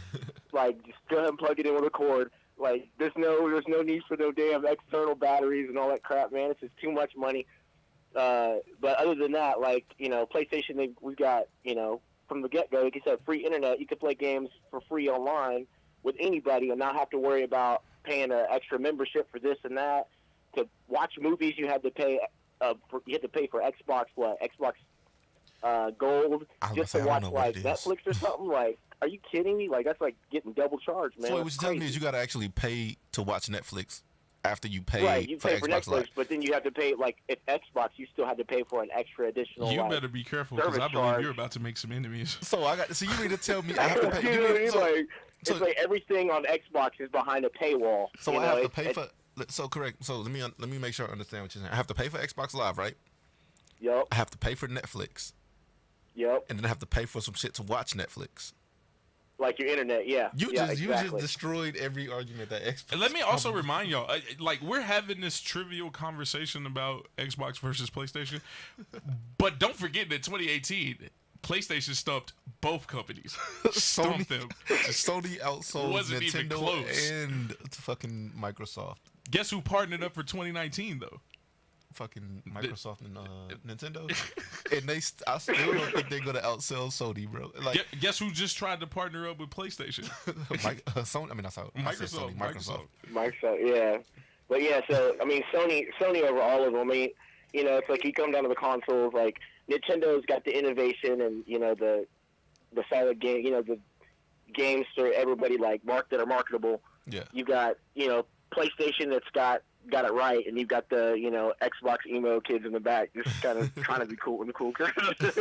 And I'll do this. I'll try to not be the clear one-sided individual I am on this conversation. Let's say that I'll give you this controller argument for whatever validity or strength everyone seems to believe it has. Let's say that I agree with Admin Static, right? That the PlayStation controller is absolutely way more comfortable, right? Beside preference, which is the best way to look at that, besides preference, it's the most comfortable controller. But the Xbox controller is better for competitive gameplay for first-person shooters. For first-person shooters, sure. But let's say you go to like a fighting tournament game, or you go to a Tekken tournament. Are you going to see them with an Xbox controller or a PS4 controller? Odds are you're going to see him with a PS4 controller. Well, you're probably going to see him with a Pro Stick. That's probably what you're probably going to see him with a Pro Stick. I mean, those are the odds. Like, arcade sticks. Nobody's playing, any other game other than first-person shooters for, seriously on, Xbox. But I don't know. And let's be honest, most Xbox players usually play the first-person shooter games. That's not even my opinion. That's actually, I think, a statistic that was put out a while back about like people who chose to play Xbox more. They were people who spent more time playing Call of Duty online. That was actually a statistic that was out there. So it's not even my personal opinion. Dude, I'm really just looking at this Xbox controller and like, how do people hold this thing comfortably? He's not lying, y'all. He's had these Xbox controllers on this screen for a while. Does anybody remember those the first Xbox come out? They have those massive controllers, the giant size of a freaking tank. Fucking yeah. Those tank You controllers. remember that green glow from the system that just filled your room? Just the Duke. The damn Duke, and you think about it, it's like PlayStation's had it right from the get-go. Like the first controller without, and it's like everything's just been perfect and built up. And our producer is saying that we've probably lost any chance of the sponsorship from Microsoft. Way to go, guys! I'm sorry. Oh man, I never wanted it anyway. I'm sorry. Fix your controllers, and you get it. Dude, I'm looking at this thing, and it was just. I'm looking at the Duke right now, dude, and it was just. It's wow. huge. It's huge. Okay, so even like accessibility, they want whatever control. The PS4 we got pretty much like a mouse pad in the middle. So it's like, hey, like that's even more like. Oh, the touchpad we got. What I mean? Yeah, we have a touchpad. Xbox. The touchpad, yeah. So it's like, oh man, like. Dude, I never use my touchpad now that I think about it. I've never used that damn thing. So on a side note, Cool says that Tekken was better on the PS4 and Call of Duty was better on the Xbox. Tekken should have never went. Tekken should have never went to Xbox. I don't know why. They should have stayed up Sony, here. They should have stayed completely. That would have been. And Call of Duty was not better on the Xbox, by the way. Battlefield, yes. Battlefield was much better on that. I feel like they feel that way because they had to pay to play it. I feel like those things depend on like the type of psychological preferences that you have. Like, I feel like, and now there are some people who are going to be mad at me for saying this because you won't fully understand what I mean in context, but I feel like the decision that you make on the type of console that you're mostly affiliated with is a reflection of where you are psychologically as a person, right? I feel like from conversations that have been had for years now, right? This isn't the first time we've all talked about this. When you play on Xbox, you're probably hanging out with more or less mature individuals who are probably you're probably playing with more kids on Xbox. I'm not gonna sugarcoat it. Are immature individuals, of any age for that matter. And you don't have to take my opinion on that. We all have YouTube and access to compilations, right? But when you're playing on PlayStation, you're probably playing with somebody who's more somebody who actually bought their own system. Somebody who's more prone to have like anger problems, be temperamental, but can give you like a run more for your mature money. conversation, you know, that type of thing. Because usually we decide based on the type of community we affiliate with, right? Yeah. So, you know, if I'm getting online to play on this console, like there's clearly a community that I'm a part of, and that kind of community is a reflection of who I am, and vice versa. So Hold on, let me confirm this.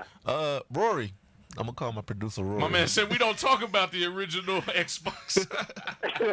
They're trying to throw that out. I'm gonna ask my No, it's still producer. relevant, man. Producer, you have an Xbox. Do you have to pay to watch Netflix on there? You don't? Okay. My producer said you don't have to pay to watch that Netflix. You don't have to pay. Okay. My friend was like, "Oh, I've got to have Xbox Gold or whatever," and I'm like, "What? Why?" Like everything was behind a paywall.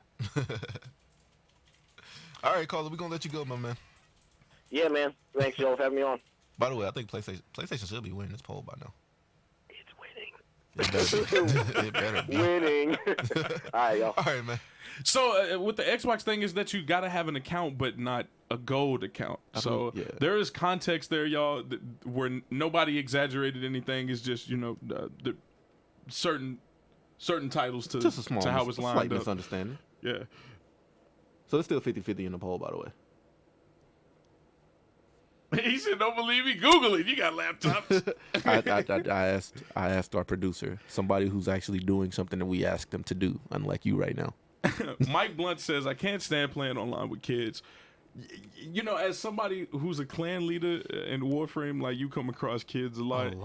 And you try to give them a chance because Warframe is a really positive community, but you can only take so much, you know. And when you're oldest, like you're trying not to be the douchebag. But because you're older, it just comes out of you. I think we should get off this whole. I think we should get off the Xbox and Nintendo. So we gotta move around, guys. Admin Doom has spoke, so we gotta move around. We will be on that subject. What we do appreciate is the type of energy that you guys. You know gave what I us for appreciate? talking about this for sure. We're pushing 3 hours right now.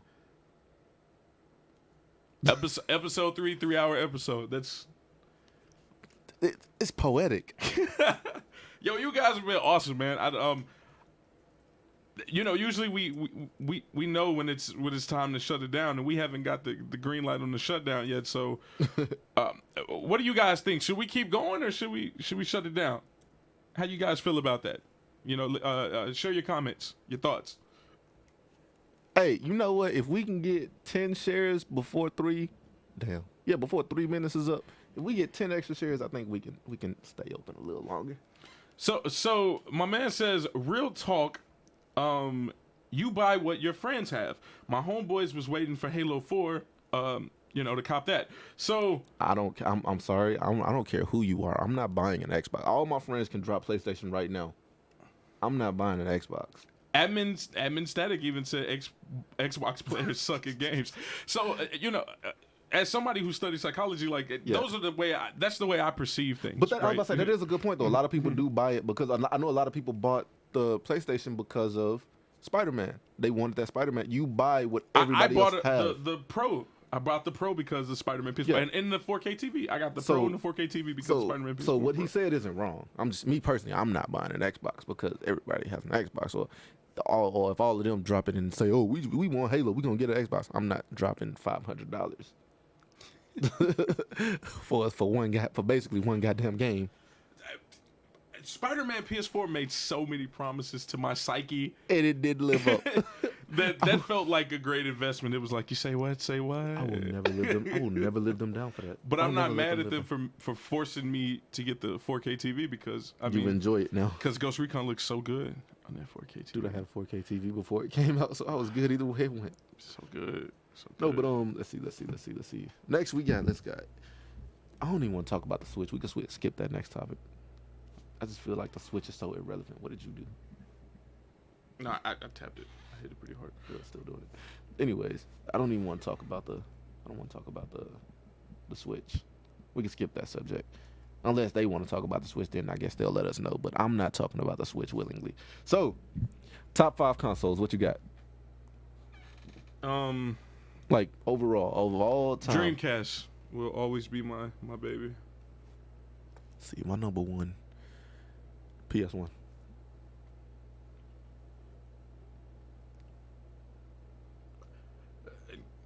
My number 2 would be N64. I mean, PS4 obviously would be right up on the Dreamcast for me. PS4 would be number 3 for me though.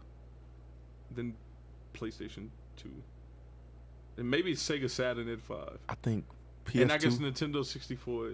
No, Sega. The Sega at the 4. Genesis.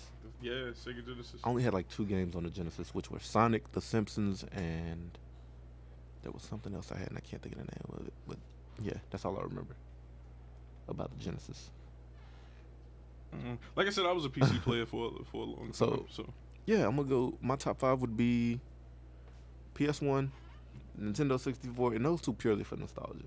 PS4, dude, it's PS3, and then the PS2. Actually, PS2 and then the PS3. The PS2 was just dude, like every fucking month a good game was coming out on that shit. You just had to have them. Like I had to stack this fucking high of PS2 games, and I played all of them shits. Admin Static says, I left everyone on my Xbox clan for PS4. When it came out and started a Sony branch, they still on the Xbox. So basically, Admin Static is alone. But for 10 cents a day, you guys can be his friends. Yeah, we're gonna start a GoFundMe for Static. But yeah, dude, I feel like 3 hours. I'm stuck on that, man. Let's see, Mike Blunt's PS4, PS3, PS2, PS1, PSP. The PSP is in the console, bro, so you gotta switch PSP. Admin Static said, so basically, I said, fuck them friends. I started over on a better console. Yeah, man, you definitely. There's some psychological warfare between the Xbox and the PlayStation. While this is a classic conversation. So on the topic of handhelds, what do you say? Top 3 handhelds? Okay, so for me, handhelds win the whole conversation. Portables are just where it's at, right? Think how when you had the Game Boy, whichever one was your favorite, how that made you feel. The SP. Man, think how that made you Flip feel. that bitch up like it's a 2-way. Right? And it had a great game on it, right? Dude. The PSP. PSP was so far ahead of its time. Right? The Vita. I didn't like the Vita for whatever reason. Like, it just wasn't a PSP. But I loved it because I liked that I could go from anywhere with my system, basically. Yeah. I liked it. Not to mention it was a second controller. It was an extra controller. It wasn't the PSP. Dude, the PSP was just so far ahead of its time, bro. The Vita offered more for me. The PSP was the graphics, the I feel like the if they were movies, the streaming, like it just. I feel like if they were to redo the PSP, they'd kill it. Keep that exact same build, but just build onto like, as far as like what you could do in it, because you could already do online with the PSP, or you could do like a link, like an infrared connection. For the record, the Vita is to this day still better than the Switch. That's not an opinion. The Vita is definitely better. I don't like the Switch. I don't even think the Switch. What is it, a handheld or is it a console? No, it's handheld. It's a console. It's portable. It's a handheld console. It's a portable console. Okay, I still think the Vita is. I didn't like the Vita like that, but I still think it's better than the Switch. But as far as handhelds go, PSP, the Game Boy SP. Number 3, that's gonna be hard. I don't know what I would give the number 3. Probably the PS Vita. Like, as much as I didn't like it, I did like the fact that I could still be playing my shit at school, basically, and come back home and all that progress I made is still there. Vita for me being number 1 because PlayStation All Stars at the time. I could be in the bathroom by myself while everybody else was still playing in the living room. I was digging that. That was my thing. So, top 5 games of all time. No specific genre. As a matter of fact, you know what? We left out a racing games. I feel like I've grown out of them. I said that earlier, actually. In the what's podcast. your top 5? Okay, so Midnight Club 3. Double Edition remix. Exactly. Greatest racing game of all time. Soundtrack killer. Dude. Soundtrack. Aggro on an Escalade. Just run everything off the road. When I play racing games now, they just don't have that same feel. Yeah, because I think Midnight Club killed the game. Gran Turismo seems like it never took off. It's like it's a huge game, but it never adds anything. It's like, oh, the graphics are Gran Turismo graphics again. Did you play Burnout? Burnout is dabbled with it. Burnout is my number 2 racing game. Yeah. It goes Midnight Club 3. It goes Burnout. Then I'd pick Crazy Taxi over I was Burnout. Crazy Taxi was number 3 though, bro. Crazy Taxi, Mario Kart 64, and number 5 would probably be Need for Speed 2. I mean, yeah, Need for Speed Underground 2. Underground. That Underground. that is my top 5, bro. Last one I tried to play was the newest Need for Speed, and I just Didn't couldn't like get into it. I try. I like the customizations. I think I put one of the customizations. I was like, oh, it's pretty. Yeah, it's like just the graphics are cool. It's just racing games not the same since Midnight Club 3 fucked up the game. Like they just made that shit better. No, honestly, I would be afraid for another Midnight Club to come out because it'd probably lose all the love for it if it came out with another game and it wasn't sufficient. It's like Def Jam. So I don't think Def Jam could do no wrong if they go back to their old format. If they come out with another icon. No. They go back to where they was when they was keeping it hip hop. You know? So yeah. So clearly, neither one of us is playing a racing game at this point. My little brother, man, Lyric, he huge race. He's a car fan, period. Yeah. But that's something I cannot do with that Marine. Mm-mm. So top 5 games, any genre. What? Let's catch up on the chat. Okay, let's see. We got. I left it. We got James's already. No, we got Franklin. Franklin says PlayStation All Stars was so good. Yes, sir. Absolutely. I used to beat Trey. I used to beat Trey ass at PlayStation All Stars. By the way. Who was your character? Who was your PlayStation All Stars? Kratos. Mad curious. Yeah. He used Kratos and Zeus. Oh, Zeus was my third. I forgot that Zeus was in there. Yeah, Zeus was my third, bro. Zeus. I couldn't stand Cat. Couldn't stand it. James says what? PSP, 3DS, SP, Game Gear. The 3DS was, dude. Can we not let this old dude on this show? The 3DS was cool. That might take my. Yeah.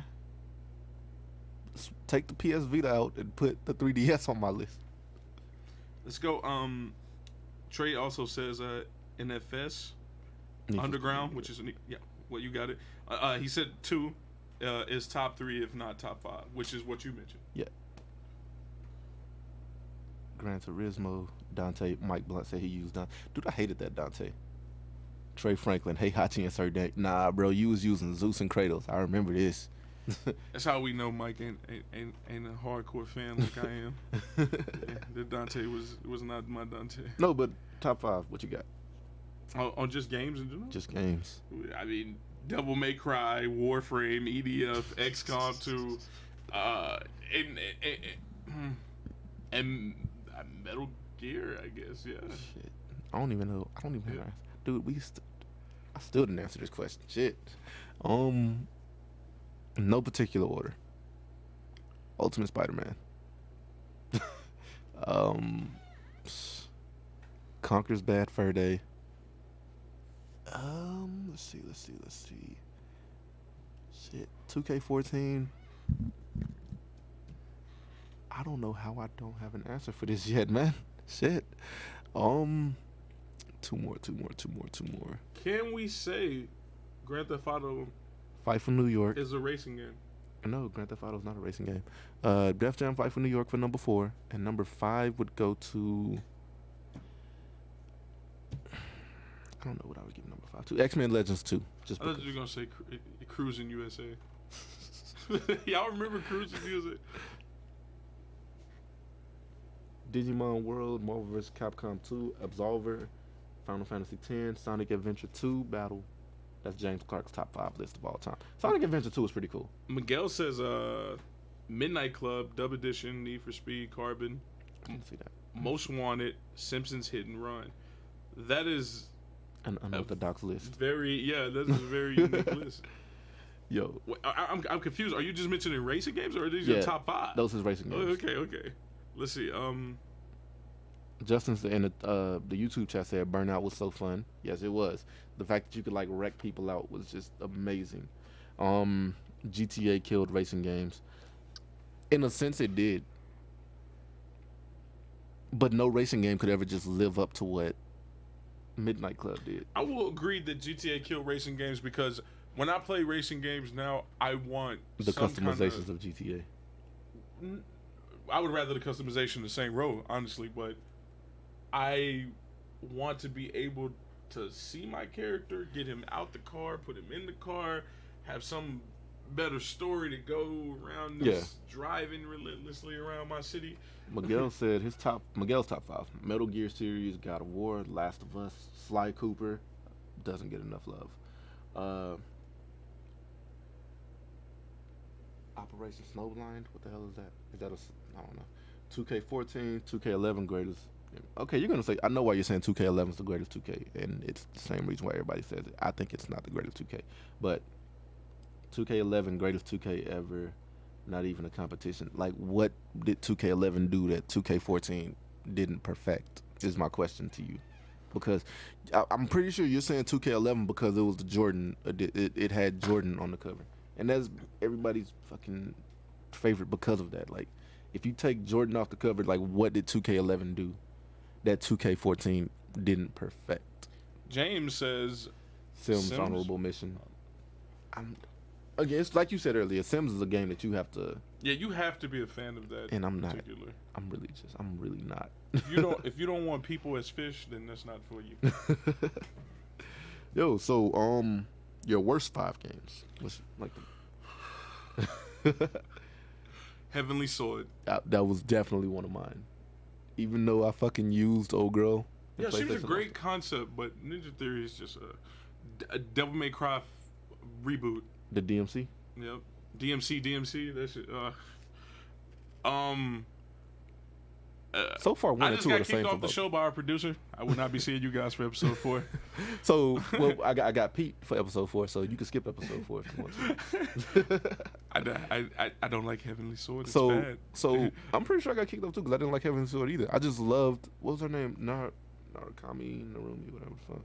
I'm about to Google it right now. What is oh, you know what's an honorable mention for games that absolutely are in my top? Hitman. I almost let this slide. Noriko, that's her name. That is right. Yeah, she was cold as shit. I hated Bayonetta, by the way. I'm sorry to say it, I hated it. That threw me off. I had to get back to my list. So our 1 and 2 is basically the same. Heavenly Sword. Kingdom Hearts. I don't like Kingdom Hearts. I'm about to kick you off my show. Rory, can we kick him off? So I don't know how to answer. Is it worst games or games that I'm not approving of? Well, what do you consider? So, because worst games would definitely be Heavenly Sword and DMC. Oh, I don't know why they did that. Resident Evil 6. Didn't play it, so can't call it.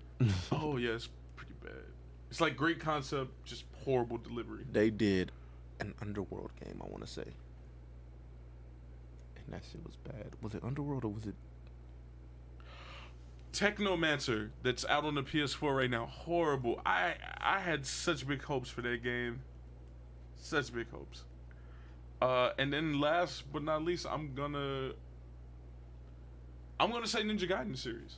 The whole series. Just bad. Just horrible. As much as I still play it, DC Universe Online. As much as I still play it, bro, like DC Universe Online is the king to this conversation in the honorable mention. Bro, like as much as I still play this goddamn game, the game is bad. Like it's just because I've already put so much time into it. Like, it is pretty bad.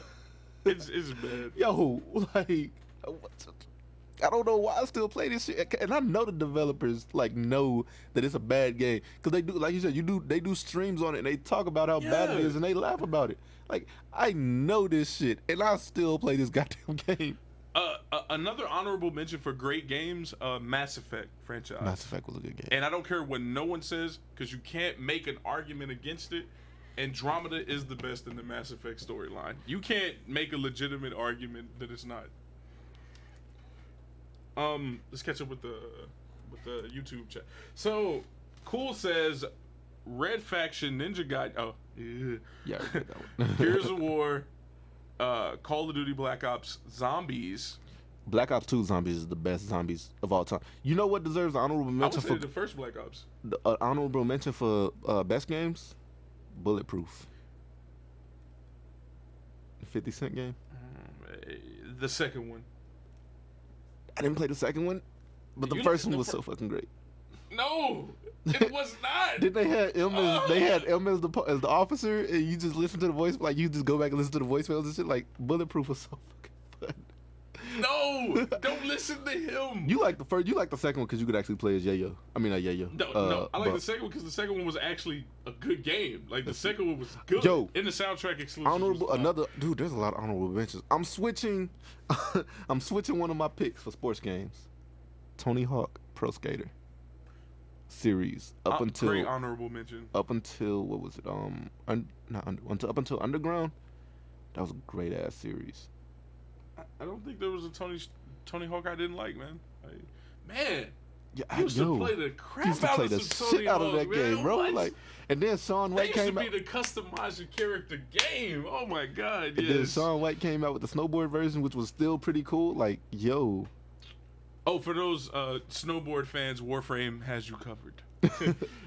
but yeah, I like Bulletproof because again, you could go back and watch 50 Cent videos and shit on the game. Like, I'd be just playing on PlayStation 2. You get tired of playing the game, I'm gonna go watch some videos. My buddy. Yeah.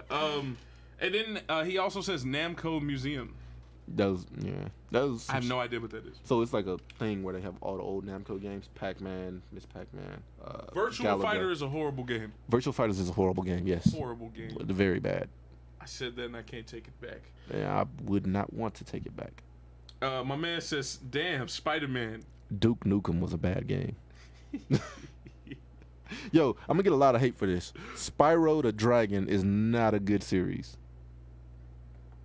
Like, nothing makes. I didn't like Banjo-Kazooie either, but you know, I'm here to make friends, not enemies.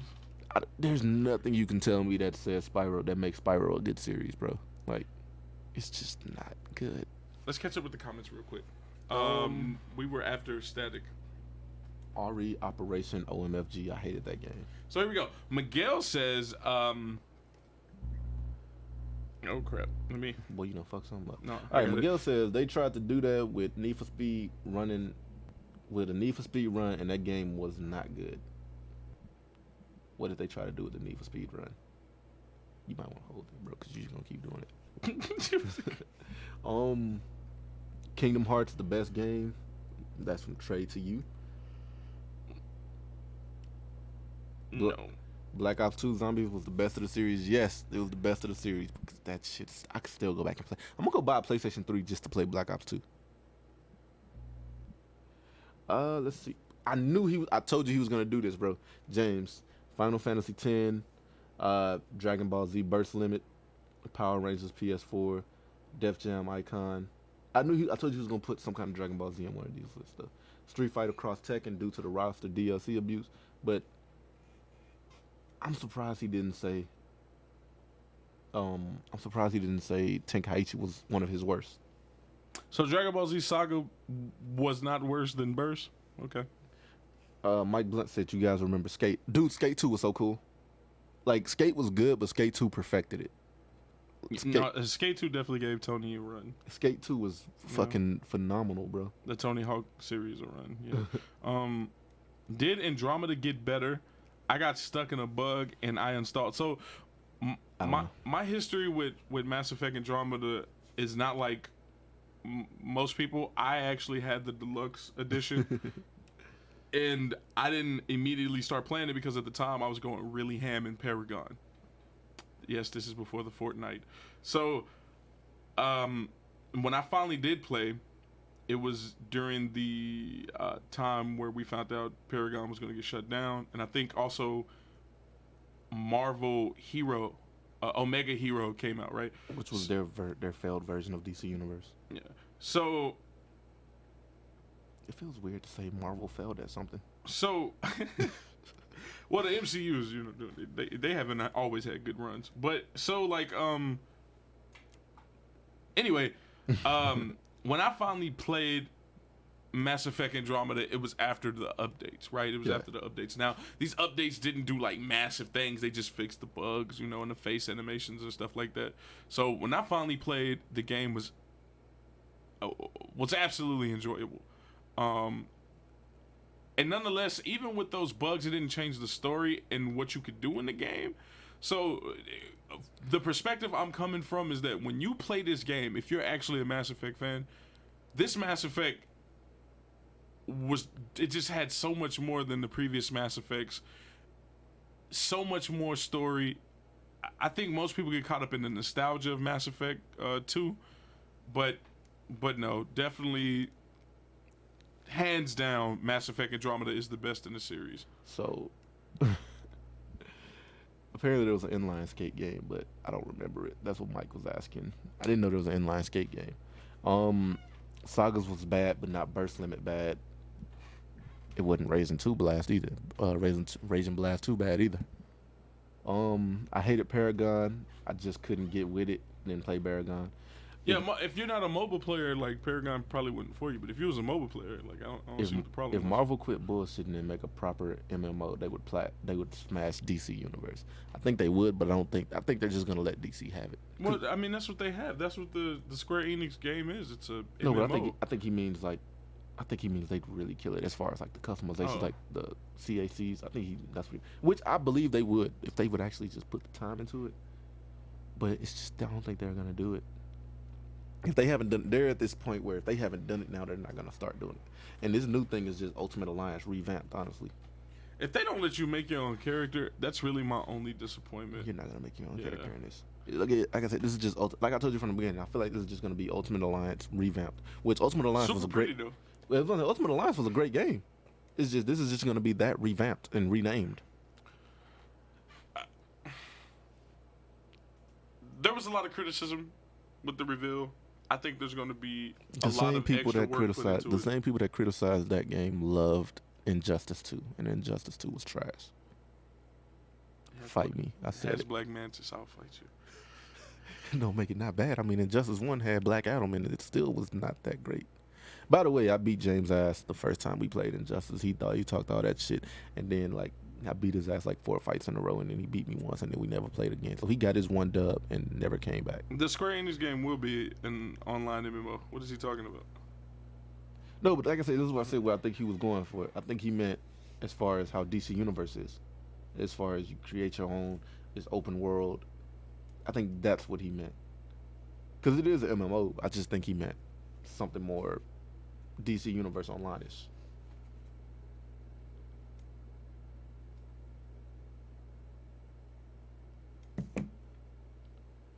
Let's see. Anything?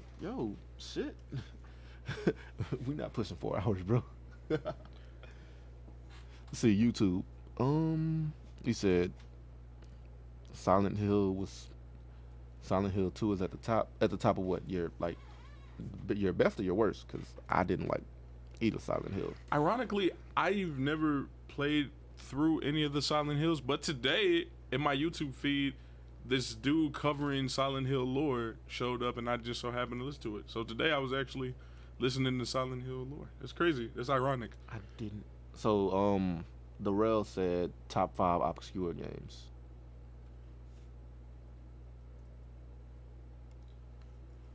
Top 5 what? Obscure games. Yeah. Like we talking about like naughty obscure? Like are we talking about like things that are outlandishly rude or something? I don't know. I'm gonna need them to obscure. I'm sorry. I'm gonna say.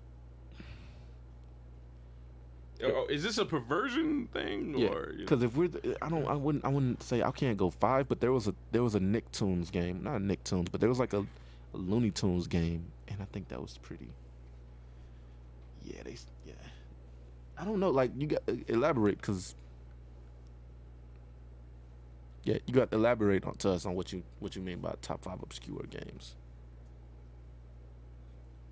Like, because obscure is like undiscovered, right? Like something that's not known, something that's not really known about. It's hard because everything I've played is more known about. Dynasty Warriors isn't known about, so I guess that would be obscure. Okay, so that's the context we mean in like not Well- so popular. Well, obscure is something that's not discovered yet. So So Dynasty Warriors would be for me. I don't know, man. Everything I play is pretty well known. at that. Dynasty Warriors is definitely known. No, not too many people know, unless you're actually looking for Bro, it. you like- forget Dynasty Warriors used to be that sample game. Like, yeah, everybody knows about Dynasty Let's Warriors. see. You know how many Dynasty Warriors is out? Bujengai, PlayStation 2, Katamari, PSP, Ninja Blade, Max Payne. Dude, Max Payne was I mean, actually... EDF for me. EDF is EDF is an undiscovered game at this Yeah. point. Yeah, I give it. like we just now got a Western version, and usually before then it would be like added copy to or imports. You know, so I don't, like I said, I don't, and it's like I said to me, I don't play too many obscure games. Like everything I play is basically known.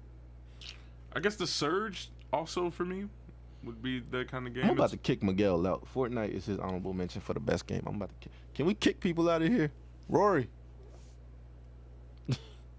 I'm gonna keep calling him Rory. Oh, it's okay. Admin Static cleared it up. He says the Square Enix Avengers will not be an MMO. It's a 4-person co-op. Okay. Okay, whatever. I'm pretty sure they classified it as an MMO, but whatever. Call it what you want. It's gonna be good. I'm gonna Google it though.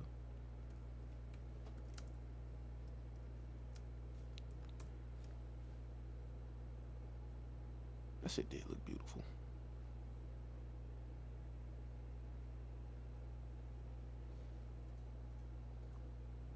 Oh no, I'm looking at like the official stuff, and it says none of the sources have or of information have been verified. So White Knight Chronicles. This is from White Knight Chronicles is the best obscure game I've ever played. Like I said, I don't play too many. White Knight Chronicles was the game that I was interested in trying to play. It's an RPG. I don't play too many games that's not known. Like I have like whatever. I'm basic. Just the fact that Fortnite is so it's big because it's free, dude. Like this is what I don't get about people that play Fortnite. Like it's free. They make their money off of the shit that they make you buy in game.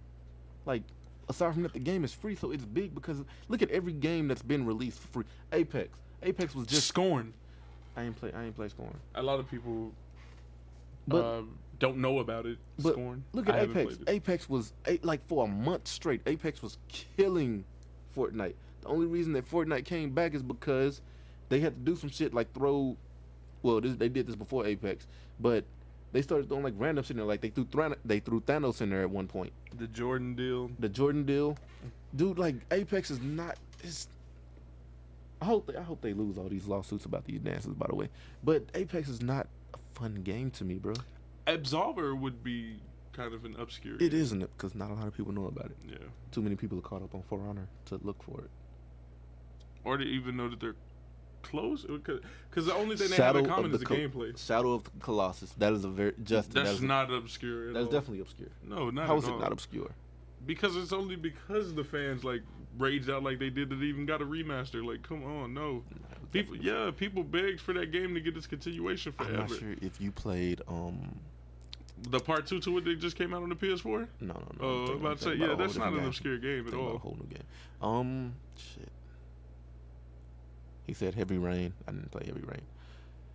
No, people know about Heavy Rain. It's not obscure. Oh, Miguel said big as in map size. My bad. I thought you meant like the movement. Like I was like the Fortnite movement was big because this is what people forget. Fortnite was made for kids, and then grown ass men hopped on there and started like dominating kids. You're about to upset Static. You know he He think was one got, of them. You know he think he got the inside track on Fortnite. And Fortnite was made for kids. You cannot persuade me otherwise that Fortnite was made for kids.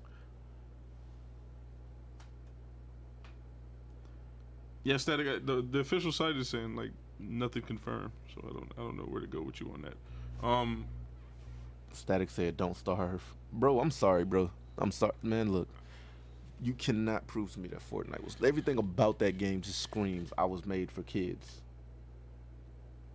Like, Brawlout is an obscure game. It's actually, for those of y'all that don't know, Brawlout is let me dumb it down. It's a Smash Brothers like game that you can play. is it Brawlout or Brawlhalla? No, it's called Brawlout, Oh, and that's that you what's can play on the PlayStation 4. They just need to bring It out actually All-Stars. released on the Switch first, and now it's on the PlayStation. So They need to bring out PlayStation All Stars. There's a Power Rangers game for the yeah, $20. Actually, the Power Rangers game, $20. so that's pretty obscure. But I like Brawl Out. Matter of fact, a lot of the games I play is not popular games. Like, So- and them be the best ones. Biggest disappointment to you, video game wise? I'm gonna say Spider-Man PS4. Spider-Man PS4. Yeah. I think I was very vocal about how disappointed I was in Spider-Man PS4 Yo, for sure. it was, man.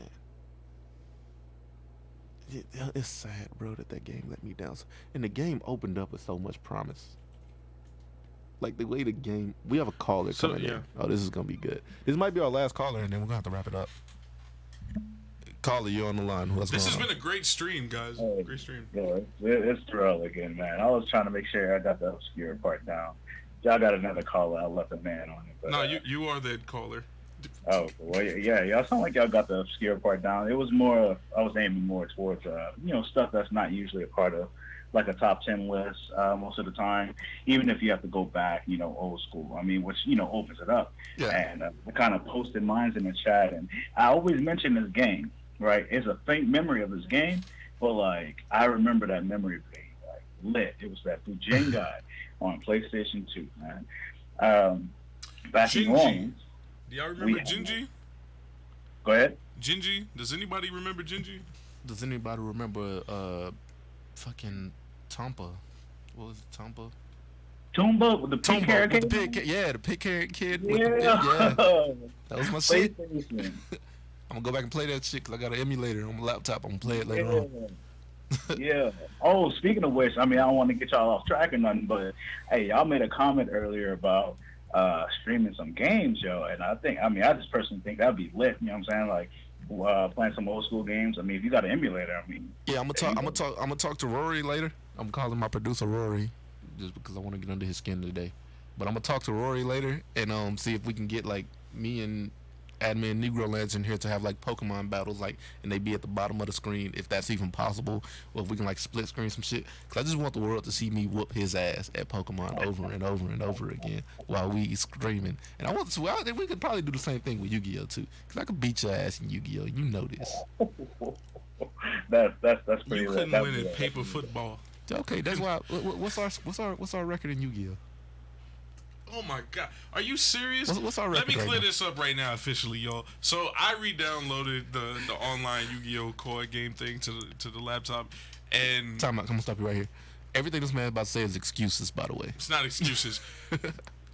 I was getting timed out because I hadn't played in a while and I was playing my deck slow. Whose fault is that you didn't know the cards? So is it my fault? let me clear that up. He beat me under the prep. I whooped him 2 times, Two. fresh off the bat. He beat right? me twice because I He had only bad beat draws. me because I timed out. And I was winning before you turned up. You had to think long and hard If you because know had if you to know think. anything about Yu-Gi-Oh and you know MMXIX, you know it don't matter what round it was, I would have destroyed him. You knew I was whipping your ass, and you had to think like, damn, if I do this, is this gonna happen? You actually had to think against me. I had to remember which cards did what. But nonetheless, was- if you know anything about Yu-Gi-Oh, you know MMXIX, it don't matter So- what turn it was, I would have whooped him. Nah, bro. No, What no, I no, can no, do no, in no, one no. turn with a deck of MMXIX is, we got a caller. You were ruining the call. I'm sorry, bro. I'm sorry. Yeah, No, but no, y'all good. It's all good. He It's keeps all throwing good. this in my face. I want to dead this. yo, anyway, like I said, Hey, that sounds like y'all gonna need to settle this later on in the week. you know what? Like I said, if I can get Rory to, if there's a way we can do this, I know I'm stumbling over my words, but if there's a way we can do this, I would definitely be down to like have like random ass. And even then, if we could do it like that, and the people had it at home, because Showdown's a free thing to download. You can play it on your phone. You could play it You could play it on your laptop, on your PC. You know what we'll do for you guys? We'll set up Jump Force. Yeah, no. We'll set up Jump Force, yeah. We'll set up Showdown and we can Jump play- Force. You gonna play Jump Force? Because I'm not. I've never played it. Exactly. I don't like that game no more. No, but like I said, we I don't can, like the game no more. that's probably, I should have put that on my That Downs list. But no, we could probably set up some Showdown shit, and they can play against us on Showdown. Because like I said, it's free. You can play it on your phone or you can play it on your laptop. It's win-win. You don't have to download anything. So let's do this, guys. Let's do this. wrapping up the comment section before we let the caller go. Admin Static says that For Honor was a huge disappointment for him. Mike Blunt says that the huge disappointment for him was Anthem. I don't see how that game never looked good whatsoever. I think a lot it had the Iron Man feel to it, and I think that's what everybody was looking for, and that's what disappointed. If you would have played Andromeda, y'all would have saw that it was just Andromeda all over again. So no, the difference is Andromeda actually had a story. Like, you said that so much, dude. And Yeah. it's like, I'm pretty sure you're sticking with that. So, But yo, caller, thanks for calling, man. I'm sorry we got sidetracked on you, bro. No, good. well, good. before you go, the reason why I want to do it like this, what is your biggest disappointment?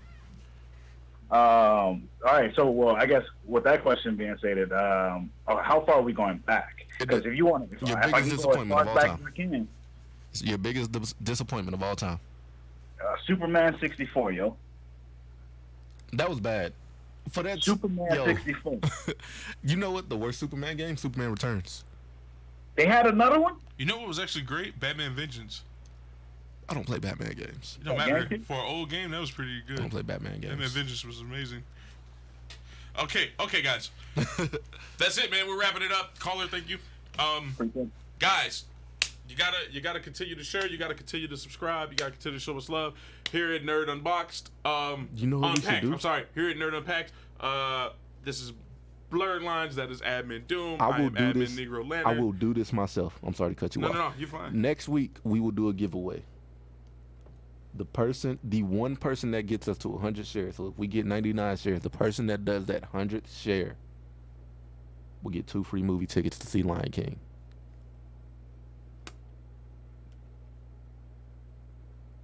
Yeah. I would say Spider-Man, but it's already over. If you ain't seen it now, it's too late. That's written in stone, y'all. Because if he doesn't uphold that, anyway,